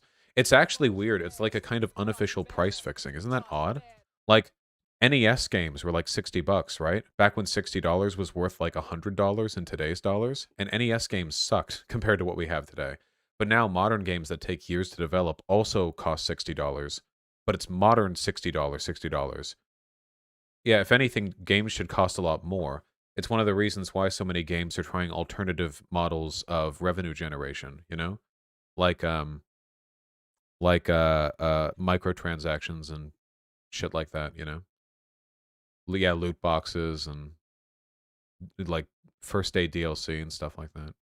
Well, they were $60 at the very least for the Nintendo 64. But hold on, when N64 release date was over here in the States, 1996.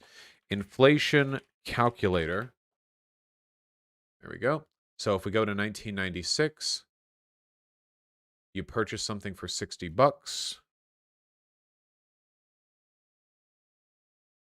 Wow, yeah, I was just about right.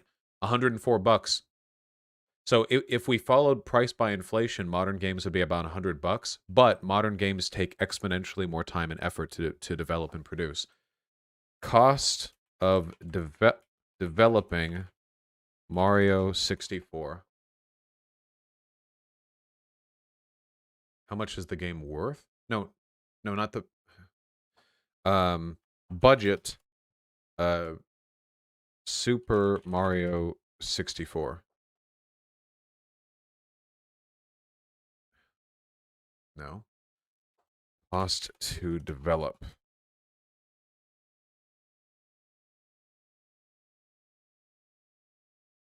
Not really. There's not much transparency in the industry for stuff like this. Aren't a lot of costs due to marketing? Yeah, I'm trying to see. Yeah, it's... Look, the point is that modern games cost a hell of a lot more, okay? The games market also bigger than it's ever been before. Yes, and also you no longer have to physically distribute games, right? Back when it was cartridges, you had to physically make the cartridges. You had to build them and then ship them out and manage all the logistics surrounding that. But nowadays, people just download games to their Switch or their computer or their PS5 or whatever. So that also cuts down significantly on stuff like that. Yeah.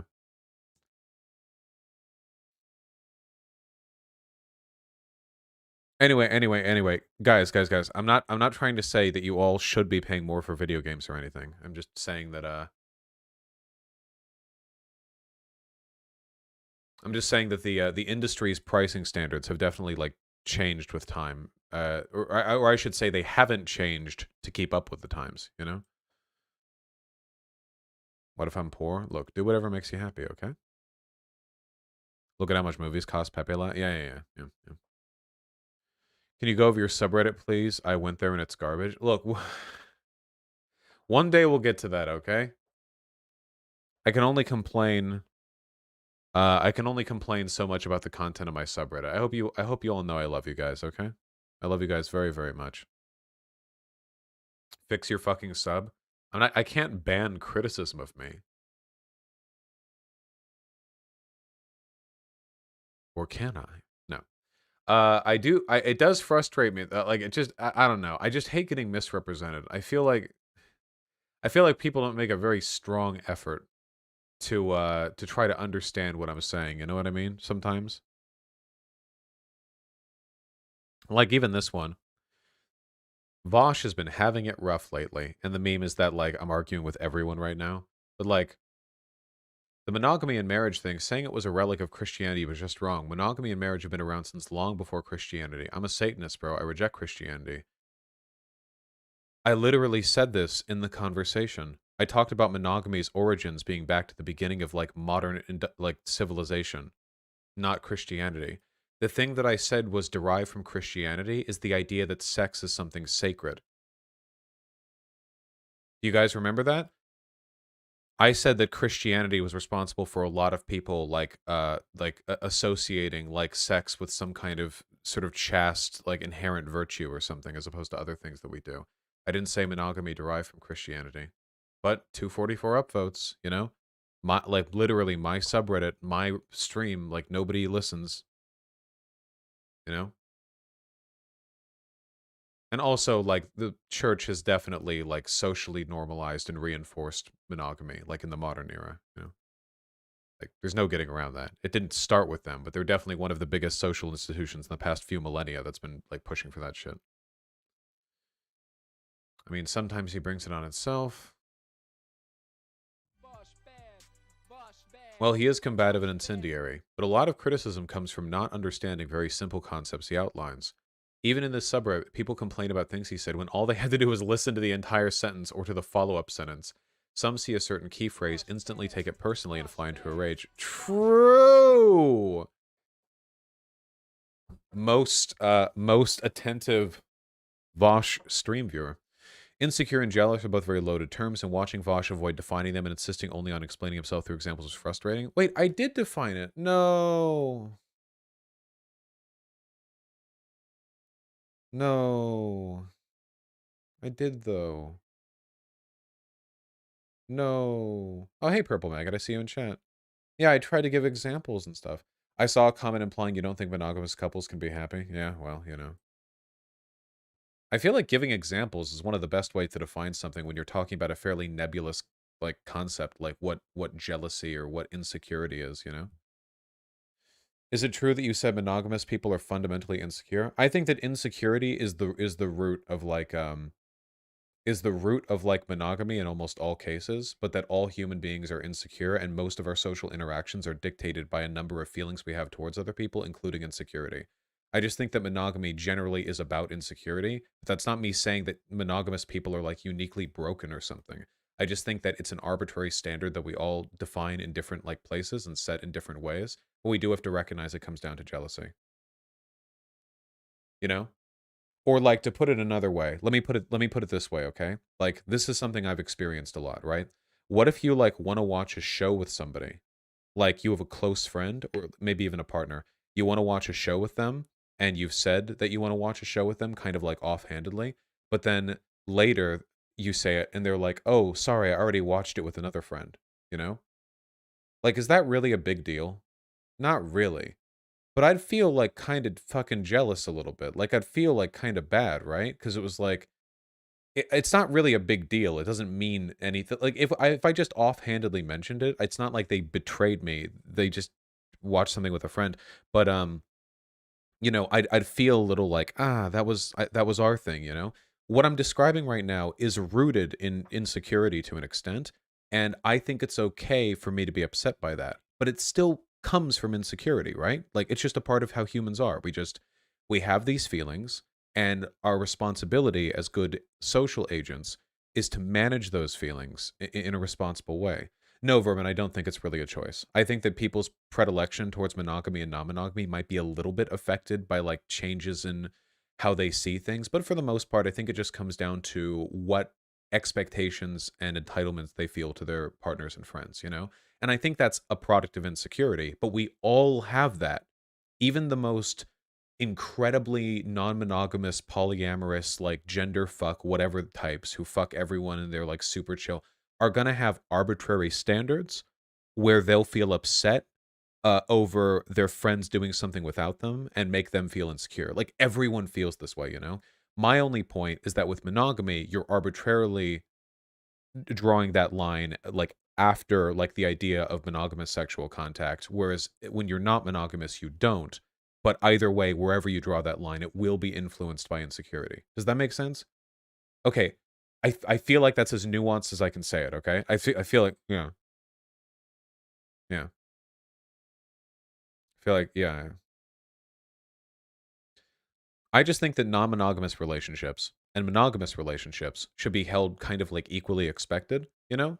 Because in a lot of parts of the world, by which I mean the overwhelming majority of the world, non-monogamy can get you either killed or socially ostracized, or at the very least, it's like some weird taboo thing. The only places where that's not the case are like really urbanite progressive cities, and some other cultures have different attitudes. But for the most part, like, yeah. Um, but I think it'd be cool if it was just considered like kind of a choice that people have, or like a preference, sorry, a preference that people have that's just kind of seen as valid either way, right? Like, imagine if it's like, I don't know, are you like an extrovert or are you an outrovert? It's like, I don't know, it's 50-50. Are you like, do you like going to the movies or playing games? Like, I don't know, like 50-50, whatever. Oh, are you like monogamous or non-monogamous? Oh, it's like 50-50. You know, it's just like kind of a thing. Well, YOLO Hobbit, I understand that the use of the word insecure was inflammatory, but I was hoping the 40 minutes of clarification and like contextualization afterwards, outrovert, yeah, would help a little bit, but I think some non-monog people don't know that's what they are, so they end up cheating or falling for others and getting fucked because that's where they naturally fall. Yeah, yeah, exactly, Vermin. There are a lot of people, I think, who cheat on their partners because they just don't have the same feelings about sexual exclusivity that the people around them do, but they don't know that non-monogamy is such a thing. That's not to say cheating is good. It's not good. It's not acceptable. But I think that a lot of people struggle with monogamy because they're not naturally suited to it, but it's all anyone's taught about and all anyone expects. So they don't feel like they have an alternative, and they're it's like, you know, round peg square hole, right? Whereas if it was a little more normalized, maybe it'd be a little easier for people to gravitate towards partnerships that they you know, that they're, you know, more healthy with. Yeah, like compet compulsive monogamy, right? Actually, I think that compet is a really good example, relatively speaking here, because do think some people are straight and some people are gay and some people are bi or poly or whatever. But I also think that because of arbitrary social standards, a lot fewer people are bi than they probably would be otherwise, you know? Like if we had a society that was more radically accepting of men like fucking other dudes or whatever, there'd probably be a lot more like bi guys out there. And same with women. Yeah, stuff like that, you know? So and I think that should be normalized. So I'm not saying that like you can't be straight or gay. I'm only saying that I think that we are limited a little bit by the expectation that those are the only like that we're limited to like being straight. Um and there would be more free flowing expression there, you know. That's my opinion on that. Yeah, yeah, Vermin. It's rough out there.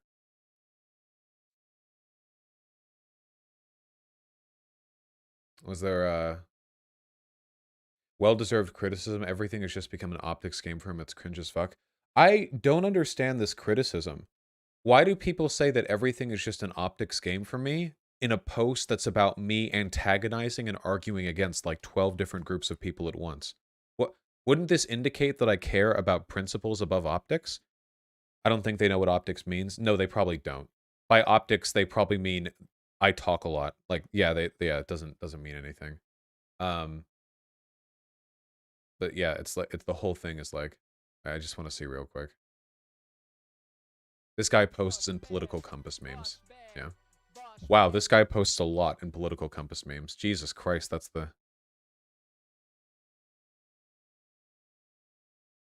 I don't think is like a conservative or anything, but like, yeah.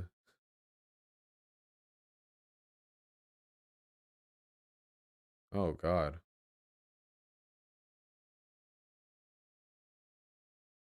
Oh, they certainly have opinions, you know? Yeah, anyway, I don't know what they mean by, like, optics game. Vosh's takes on monogamy often come across like, bro, get over it, as if you're being immature for living that way. Guys, did I ever say that monogamous people should get over it? I think I said like 4,000 times, if you're that way, you're that way. There's nothing wrong with that. Live your life. I swear to God, I said that like so many times.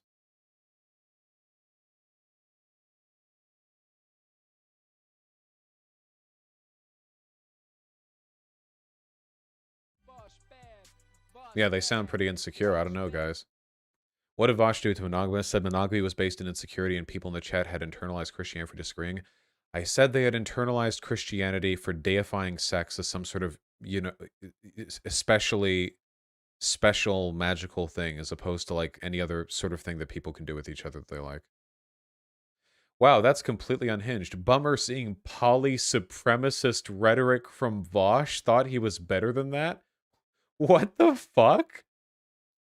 Poly-supremacist what is this the line in the sand that we're fighting, right? Is the holy fuck how much of a bitch baby do you have to be to feel like you're being oppressed for being monogamous? Oh yeah, dude. Monogamous people are truly getting the short end of the stick right now. You're only advantaged in every imaginable social, cultural, and economic way. It must be so difficult with having literally everything like slanted towards you. They didn't say they were being oppressed. This sounds like the kind of person. Does this not sound like that? This language definitely implies how are polygamous people at disadvantage, though? We're not talking about polygamous people. We're talking about polyamorous people. But in terms of polygamous people, polygamy is illegal. So, there you go. That would be it, wouldn't it? But if we're talking about polyamorous people, culturally, culturally, we discourage non-monogamy incredibly severely.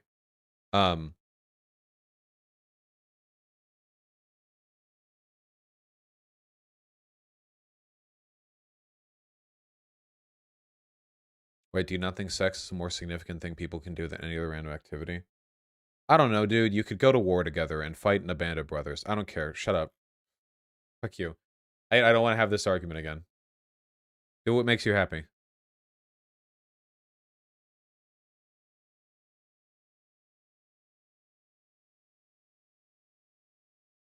The classic, say something controversial, see how people react. If it's bad, then play it off like a joke playbook. I wasn't joking. These people are incredibly insecure. How does this shit get upvoted? These people haven't even watched the thing we're talking about.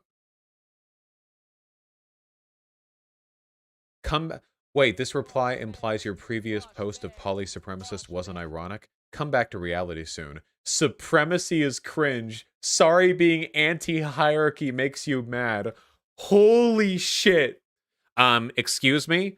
My anarchist principles compel me to fight against your poly-supremacist... Holy shit. Yeah, get out of my room, Dad. Oh my god. What the fuck? How? It's not a joke. This person's fighting a battle. Where do you come from? I always have to I don't know if it's like I don't know if like they embed porn posts or whatever.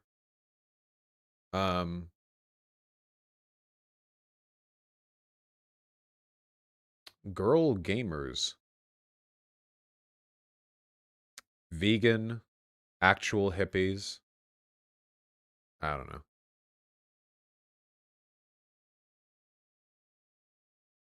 They're living it up right now.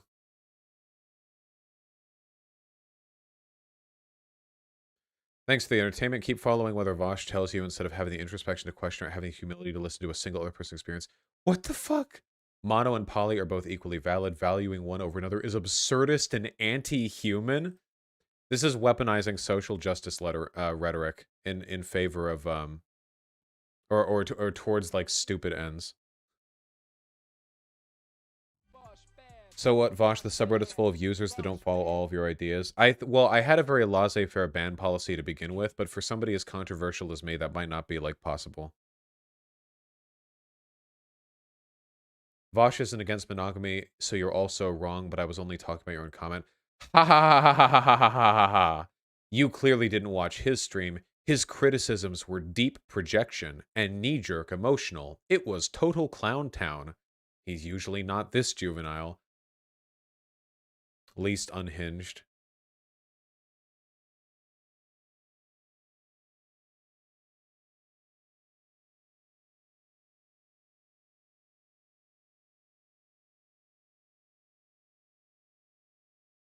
I gotta say, my opinion that monogamous people are insecure has not been in any way, shape, or form challenged by the behavior. Seen here.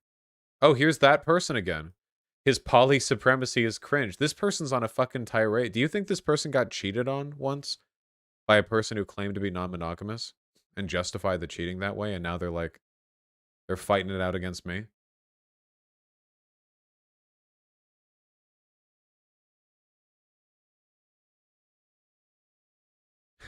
Bosch's takes pretty cringe and tone deaf. Wrong. But some of y'all are legit acting like monogamous people are being oppressed by poly people just because they have bad takes sometimes.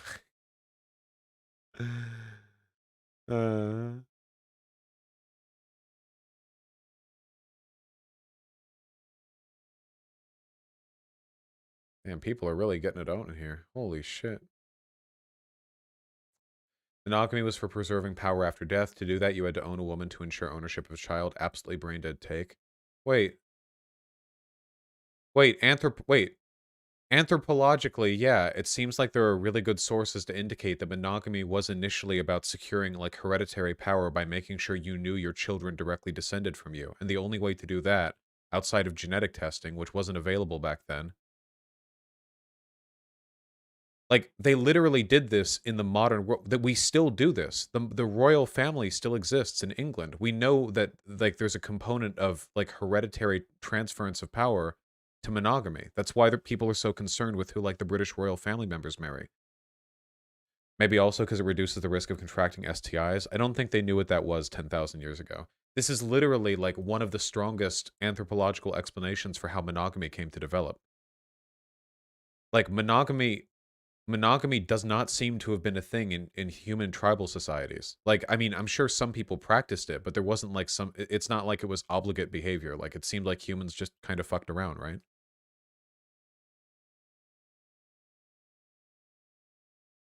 Yeah. Like, why not? Yeah. People would fuck around and then raise children communally. Nobody really knew whose children belonged to who, like, genetically, because, like, why would it matter, you know? Yeah. Engels wrote on how the family came about. Anarchists like Eric Mossam wrote literally on that. To agree with me, like this too. Like their points were also similar to this. Yes. Okay. Yeah. Just I don't know. You seem to be making arguments against monogamy, then saying you can do that if you want. I'm making arguments against compulsory monogamy.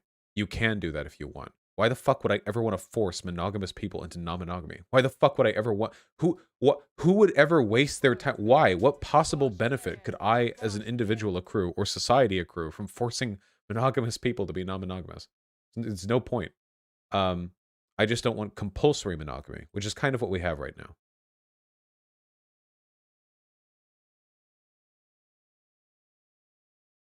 Yeah.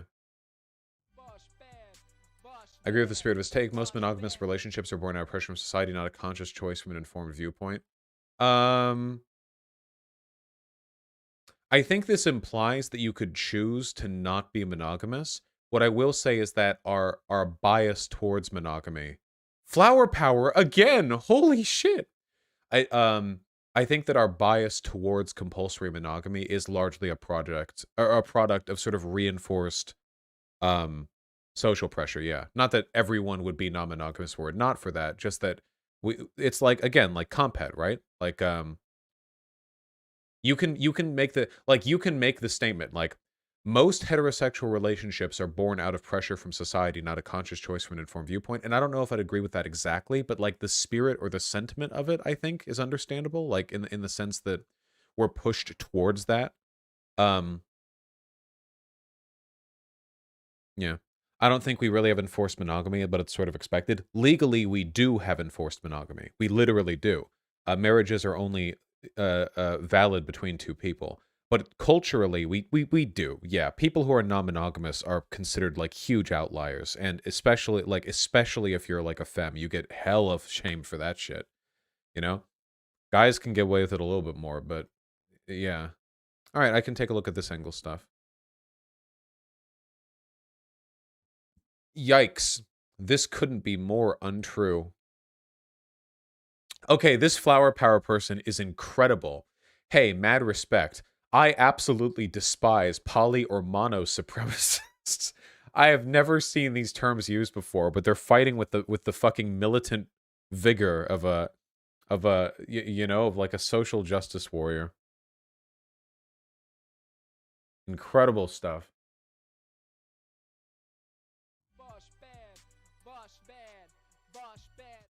This is one person malding. Well, they're getting the most upvotes, so.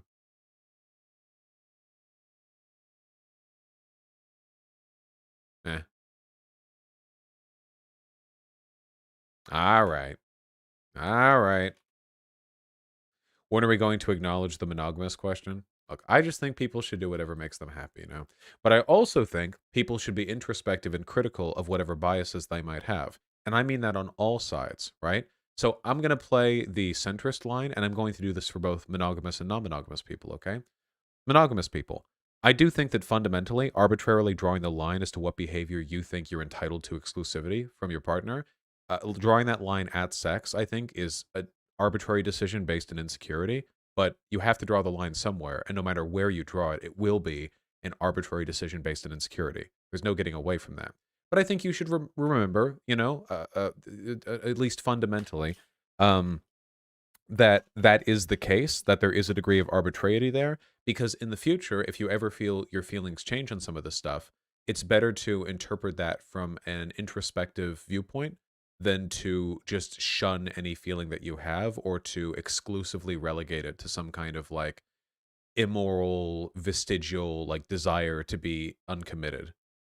And likewise, to non-monogamous people, I know this is a thing. There are non-monogamous people who will force themselves into non-monogamy, not because it really makes them happy, but because they aesthetize the idea of being a slut or being sexually free or promiscuous, when in reality they don't really want to or have the energy to. There's an aesthetic or an ideal of being sexually free that they want to embody, and in doing so they make themselves unhappy, because when they would really rather settle down with one person, or at the very least not fuck around totally, they're like really attached to the idea of being like that, you know, like that type of thing. So no matter what your preference is, just make sure to be introspective. That's the only thing that I would ever ask, you know?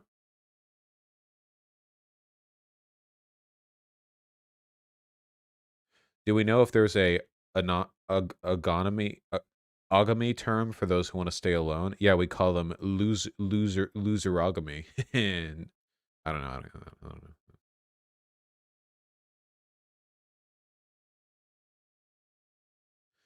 Sir Political Banana, it's about the it's about the harm that it does culturally, right? So sexual assault and rape are considered very heinous crimes in our society because they have very heinous outcomes. Now, it's possible that the reason they have very heinous outcomes is at least influenced by the fact that we consider sex to be this very special thing, that it's being like ruined through like rape or sexual assault. But even if that might be the case in an abstract sense, it doesn't change the fact that materially right now, the effect that it has is devastating on people. Like we can look at this pretty clearly, right? You know, like even if there's some arbitrary like back end cultural stuff influencing it, the fact is that right now, like sexual assault and rape have devastating impacts on people's like mental health and well-being. And for that reason, I think that we appropriately demonize them. Like more so than regular assault and battery, you know?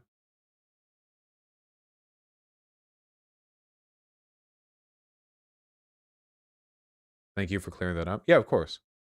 It's also important to point out that rape and sexual assault are it's one of those few magical things that are essentially completely contextually unjustifiable, you know? Almost anything else you can find some kind of justification for. Whether you're talking about things like war, assault, murder, violence, there are a ton of really bad things, and you can think, okay, here's a reason that might be necessary. We went to war with Nazi Germany. I think that's okay. Killing in self-defense is justifiable. Or murdering a person who you think is going to like blow a bomb up in a city. Like, I don't know, whatever, you know. Even like a lot of there's a lot of shit that's bad that you can think of a justification for given certain contexts, you know. But rape and sexual assault aren't like that. Unless, I've said this before, unless it's like an alien tells you that they're going to blow up the planet unless you rape someone, or some stupid fucking utilitarian edge case like that. Like, okay. Outside of stuff like that, there's just no way to materially like justify it, you know? It's an unjustifiable act. Can you acknowledge that people who don't want relationships and or sex are normal and awesome? Yeah. And also you have way more free time to do other shit, right? Fuck, I wish I was you guys.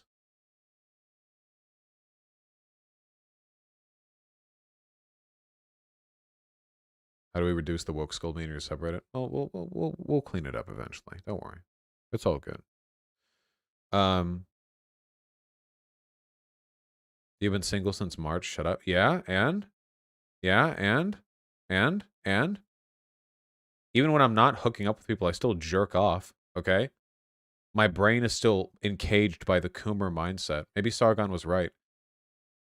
Maybe I just need to concuss myself until my sex drive falls out and I can spend 19 hours a day playing video games instead of 17, you know?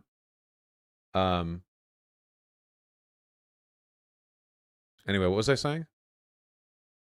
What about ducks who build their whole reproductive system on rape? Rape is so horribly common in nature. Why do we as humans rightly demonize it? Because animals aren't really ethical agents. Animals don't really have like a concept of ethical behavior, whereas we do. We have a unique obligation to moderate our behavior in ways that conform to our ethical expectations, because other animals literally don't. Other animals literally do not have the ability to understand ethics as a concept. It's exclusive to us.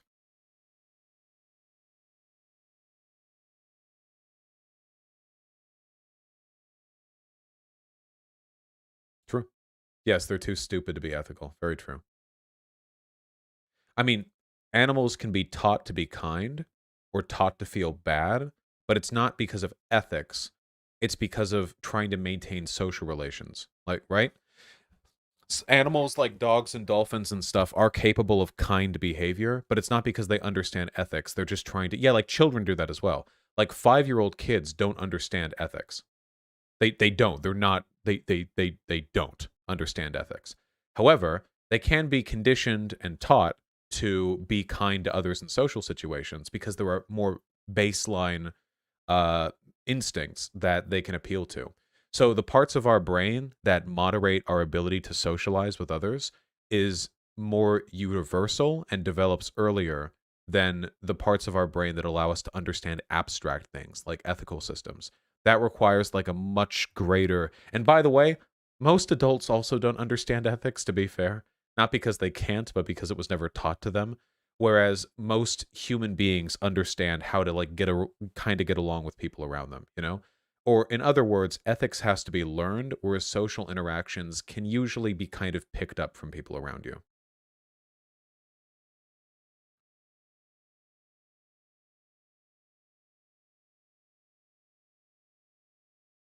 Yeah. We should probably read donations. I actually didn't expect this to go past 2, given how tired I am, but I guess you guys are just really fun to talk to. Oh, by the way, guys, for those of you who are watching right now but haven't been catching my streams lately, I've been streaming at slightly more anarchic hours lately, and it's been a lot of fun. We've been doing a lot more mixed content between video games and politics, switching between segments and video games, covering videos and live reacting to debates while playing games or whatever. And that stuff's been a lot more fun to me because, to be honest with you guys, the more I do this, I love streaming, but I hate the expectations that come along with these early politics streams. Not because I don't like covering politics. I clearly enjoy that. But I do like being able to diversify it a little bit. Or to put it another way, during my video game streams, I'm always free to pause the game and talk politics, or just keep playing it and talk politics. But when doing the politics streams, I don't really have the ability to like sort of just chill out and play a game for a bit. So it's something that I'm going to try to hybridize a little bit more in the future, meaning that late night streams, midday streams, and early morning streams might start to be equal in terms of the content types they deliver, you know? And I'm going to be streaming more often, by the way. I've been streaming 8-hour days lately, which means that when you tune in, maybe a practice could be made of tuning in from time to time during the stream, you know? Usually people show up at the beginning and then we hold that audience, but that's because I'm different from other streamers. They tend to stream for longer and do more variety, whereas I tend to be shorter streams, more compacted. But, you know, at 1 minute, I could be doing like politics, but maybe an hour later, I could be playing games or vice versa. I'm only letting you guys know this because I've had a fairly consistent way of doing streaming for about 2.5 years now, but it's starting to change a little bit, and I'm happy with the change. You know? Well, when I stream late enough, the Europeans wake back up again, so, yeah. You still need lots of segments, though? I think I produce a good number of them.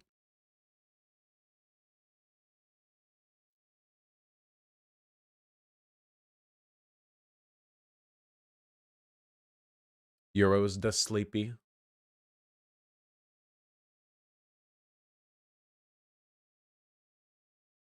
Maybe Pobs. Can you also move to text-to-speech donos during video games? Yes. Also, if we're just playing games like Outer Wilds or Diablo or other games that don't have a like narrative component, we might I might start to like implement text-to-speech more often, which is fun, and it also makes me money. Just another green cat and Koopa Testudo. Thanks to tier 1 subs both. Really appreciate that. Sake Tanuki, Tanzania. Sorry, not Tanzania. Tanzania. I knew that, but it's hard to remember that when I'm looking at it. Thank you for the $10. Skill Will and Dead Marine, thank you for the $5 both. Really appreciate that. Dead Marine, I'm happy to hear that one of your ancestors was a cavalry officer on Sherman's March. What a Chad. What's up? Nuggies? I had a coffee and bagel. Oh. No nuggies. I don't think we have that many nuggies at the moment anyway. Yeah, you can go for it. Ranky, we need to order more groceries. Yeah. Yeah. We're out of like cream cheese too. Basic. Basically out, yeah. Ranky Faye, Burkle Clone, and Fishik, thank you for the tier 1 subs all. Much appreciated. Scimitar 2, thanks for the tier 2 sub. And St. Leibowitz, thank you for the tier 3 sub. I really appreciate that. Rurorin, thank you for the tier 3 sub. I really appreciate that as well. And Sake Tanuki with the 2 consecutive $10 donations. And then I made another Barbarian, Laughs, and Paladin. Sorry, Paladin doesn't have Whirlwind, motherfucker. Are you going to have a cat tower in the background or a cat cam? I really do want that, especially since I've had the door open during streams more often lately, too. Hold on. One would have a strong argument that sexual abuse and assault occur more frequently because we position relationships as a thing to be conquered, claimed, secured. I think there's an argument you can make for that, yeah. That rape is more common because of some of the attitudes that we have towards sex and relationships.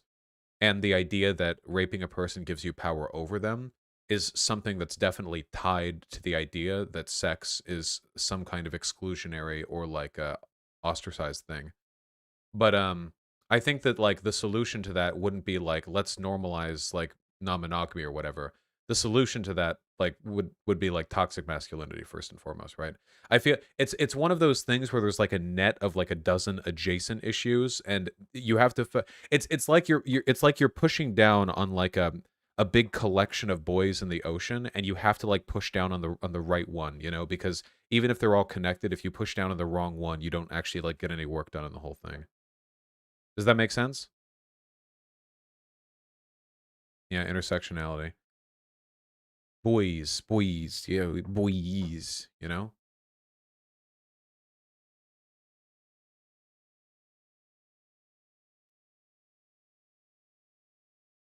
There's just no way around that without it sounding like a sex fantasy though, right? Like, cause you could say like, dude, if everyone had sex freely, then no one would rape. I don't even know if that's true though, right? Because free love was really common back in the hippie camps, but there was a lot of rape back then too. Because even if people are having sex more freely, you haven't dealt with one of the big underlying issues, which is like guys being predatory and abusive, right?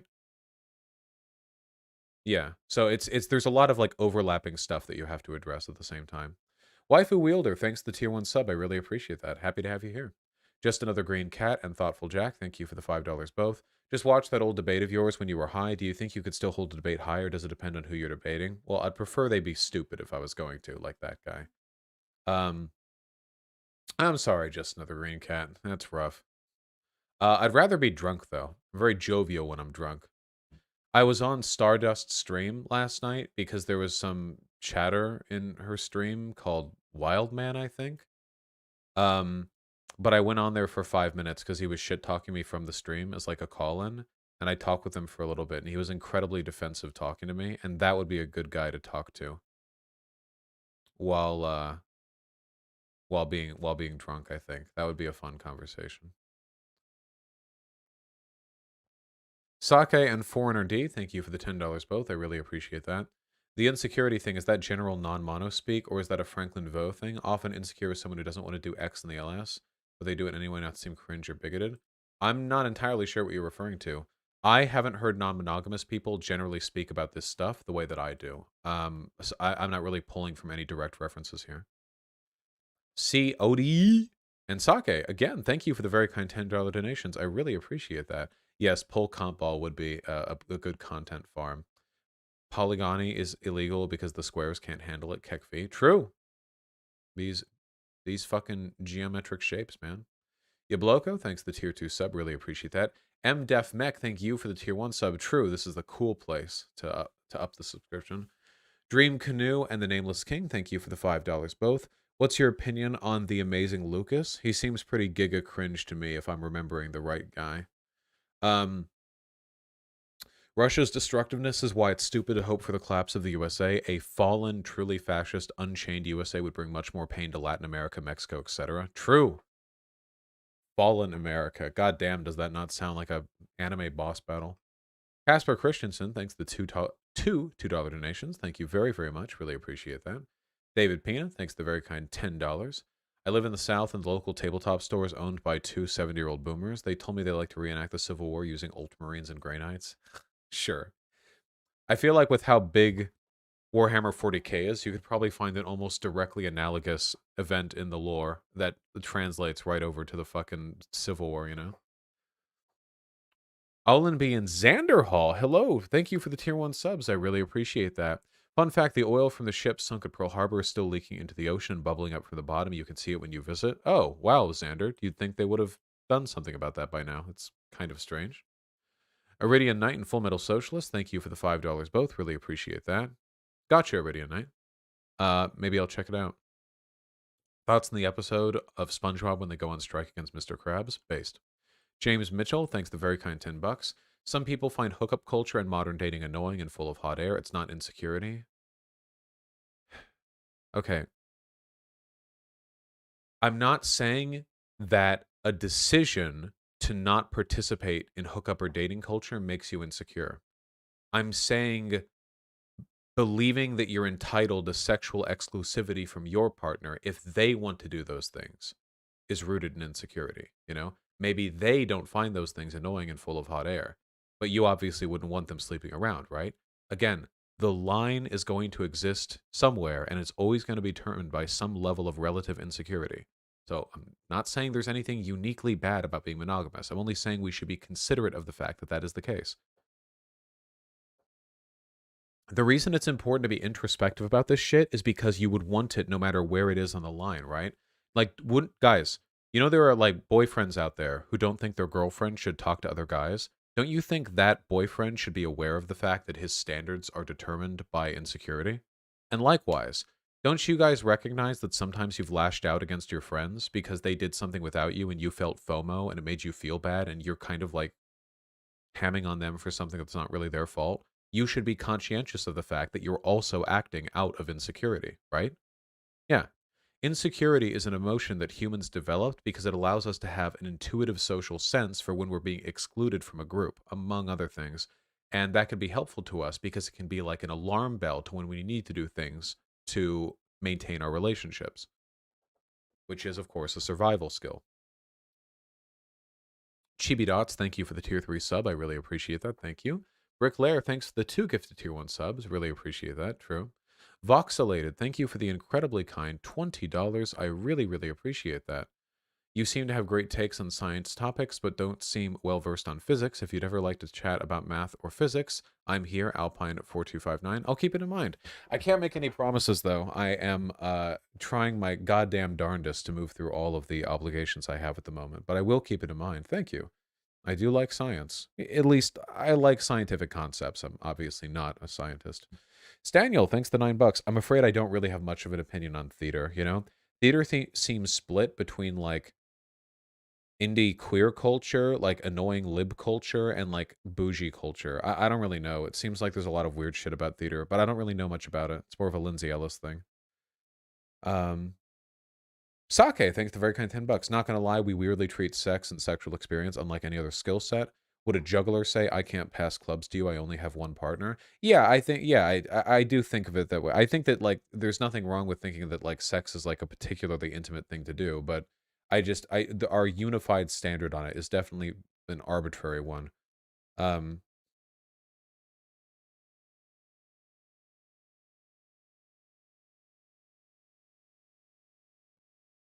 DeGero, thank you for the two $20 donations. I really, really appreciate that. Thank you. I was initially upset at the monogamy stuff, but I realized you're probably right considering with regards to cheating. I know I'm insecure, and now I feel like these people are making me more and more sure you're right about this, Kekve. Yeah, they're proving my point a little bit with their behavior, huh? No. Well, keep in mind that cheating and non-monogamy are not the same things, okay? They are absolutely not the same things. I think that intimate behavior with a new person of any kind, but especially sex, is absolutely something that needs to be discussed in the context of a relationship. One, for safety reasons. I mean, STDs, and you have to make sure everyone's clean and whatever. But even beyond that, the intimacy with new people is always going to be at least relevant to the framework of the original relationship. Yeah. It's just about being introspective, you know.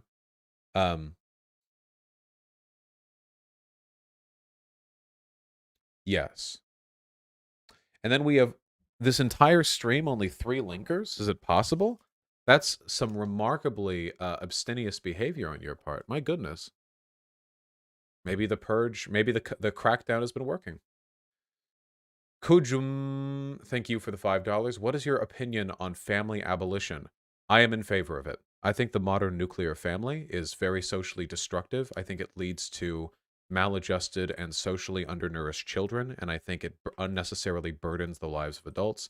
I think that humans are meant to raise children communally in small groups of a few, from 10 to 100. I mean, I'm not really super specific on the exact number, but I think that's the way humans should raise children. I've talked about it before, but I absolutely maintain that. I think that even extended families, extended families, like living together, are way better than what we have right now. 2 people, just not enough to raise a kid. Sorry, just not enough. Does it, like, work better? I believe it does. I can talk more about the theory behind this in the future. Sake Tanuki with the $10. Vouch every time he debates a tanky. The fuck is this? Deltarune? I love Deltarune Chapter 2, man.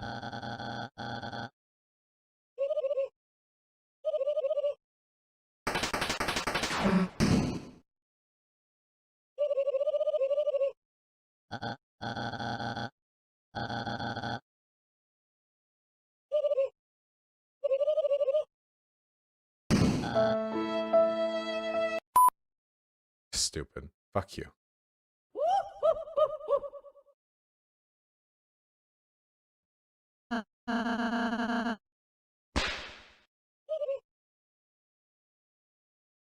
Stupid.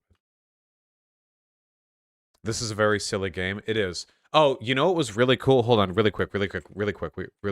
Deltarune. Hold on. Hold on.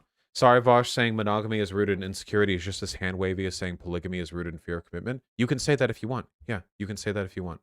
Though, I think that the responsibility would fall upon you to justify a commitment more so than me justify not wanting to commit. But, yeah, you can say that if you want. Humans all innately have some degree of fear of commitment. These are just things that influence our behavior. But you can still commit even while being non-monogamous. What you're talking about is sexual exclusivity. Anyway. This is so fucking cool, dude. Hold on. Shh. Deltarune is like Undertale, except, well, it's not exactly the same, but it's similar, okay? But anyway, this is the intro to one of the areas, and it's so fucking cool.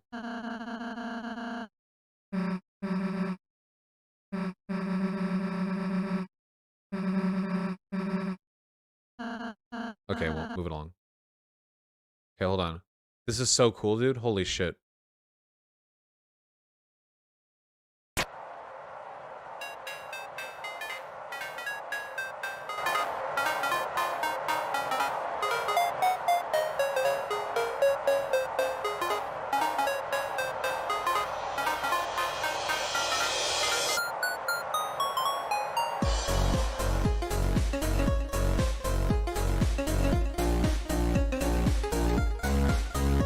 What a cool fucking way to introduce an area, dude.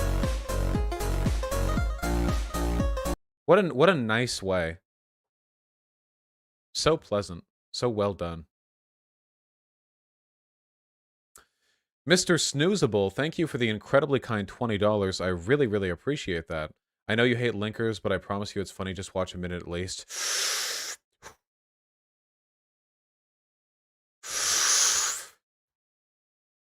I've been disappointed because we asked the question, does a MILF have to be a mother? And I told you, class, that no. I think the conclusion we drew was that a MILF doesn't literally have to be a mother. Marissa Tomei, the actress who plays Tom Holland's Spider-Man's Aunt May. I thought it was clear. We did the readings, we went over it in class, but I guess some of the students were simply not paying attention. I had a lot of comments saying that Marissa Tomei, they said, Professor, that's a cougar. And I appreciate the effort. I appreciate that the cogs are turning. But there's just something you're not quite grasping. Very good. It's very similar to like, a square is a rectangle, but a rectangle isn't a square. Parallelogram? I don't know. It's something like that. A square is a parallelogram. Rectangle is a parallelogram. But a rectangle is not a square. So, from Urban Dictionary, a cougar is an older, experienced woman who happens to find herself in a relationship, committed or not, with a younger man. I think is the most basic explanation. Going further, she's not necessarily desperate.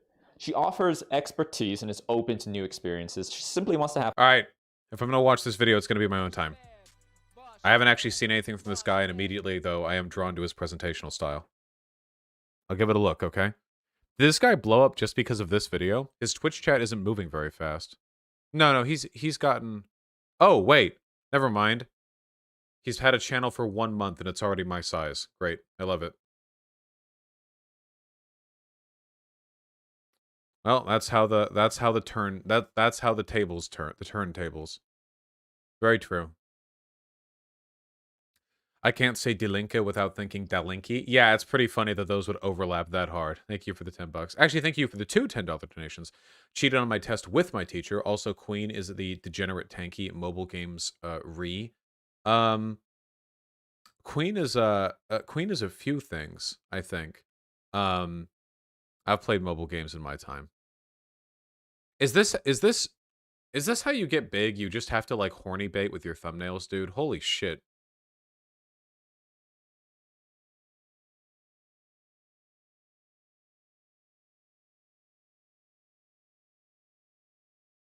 Fascinating. All right. Well, I love you all very much, but I have a very important appointment to get to. It's called playing video games. Let me raid someone. Let's raid what are we feeling? What are we feeling? What are we feeling? The Surfs TV. Stream tomorrow? Probably. Been streaming a lot lately. Trying to keep that up. Got to get that grind set mindset.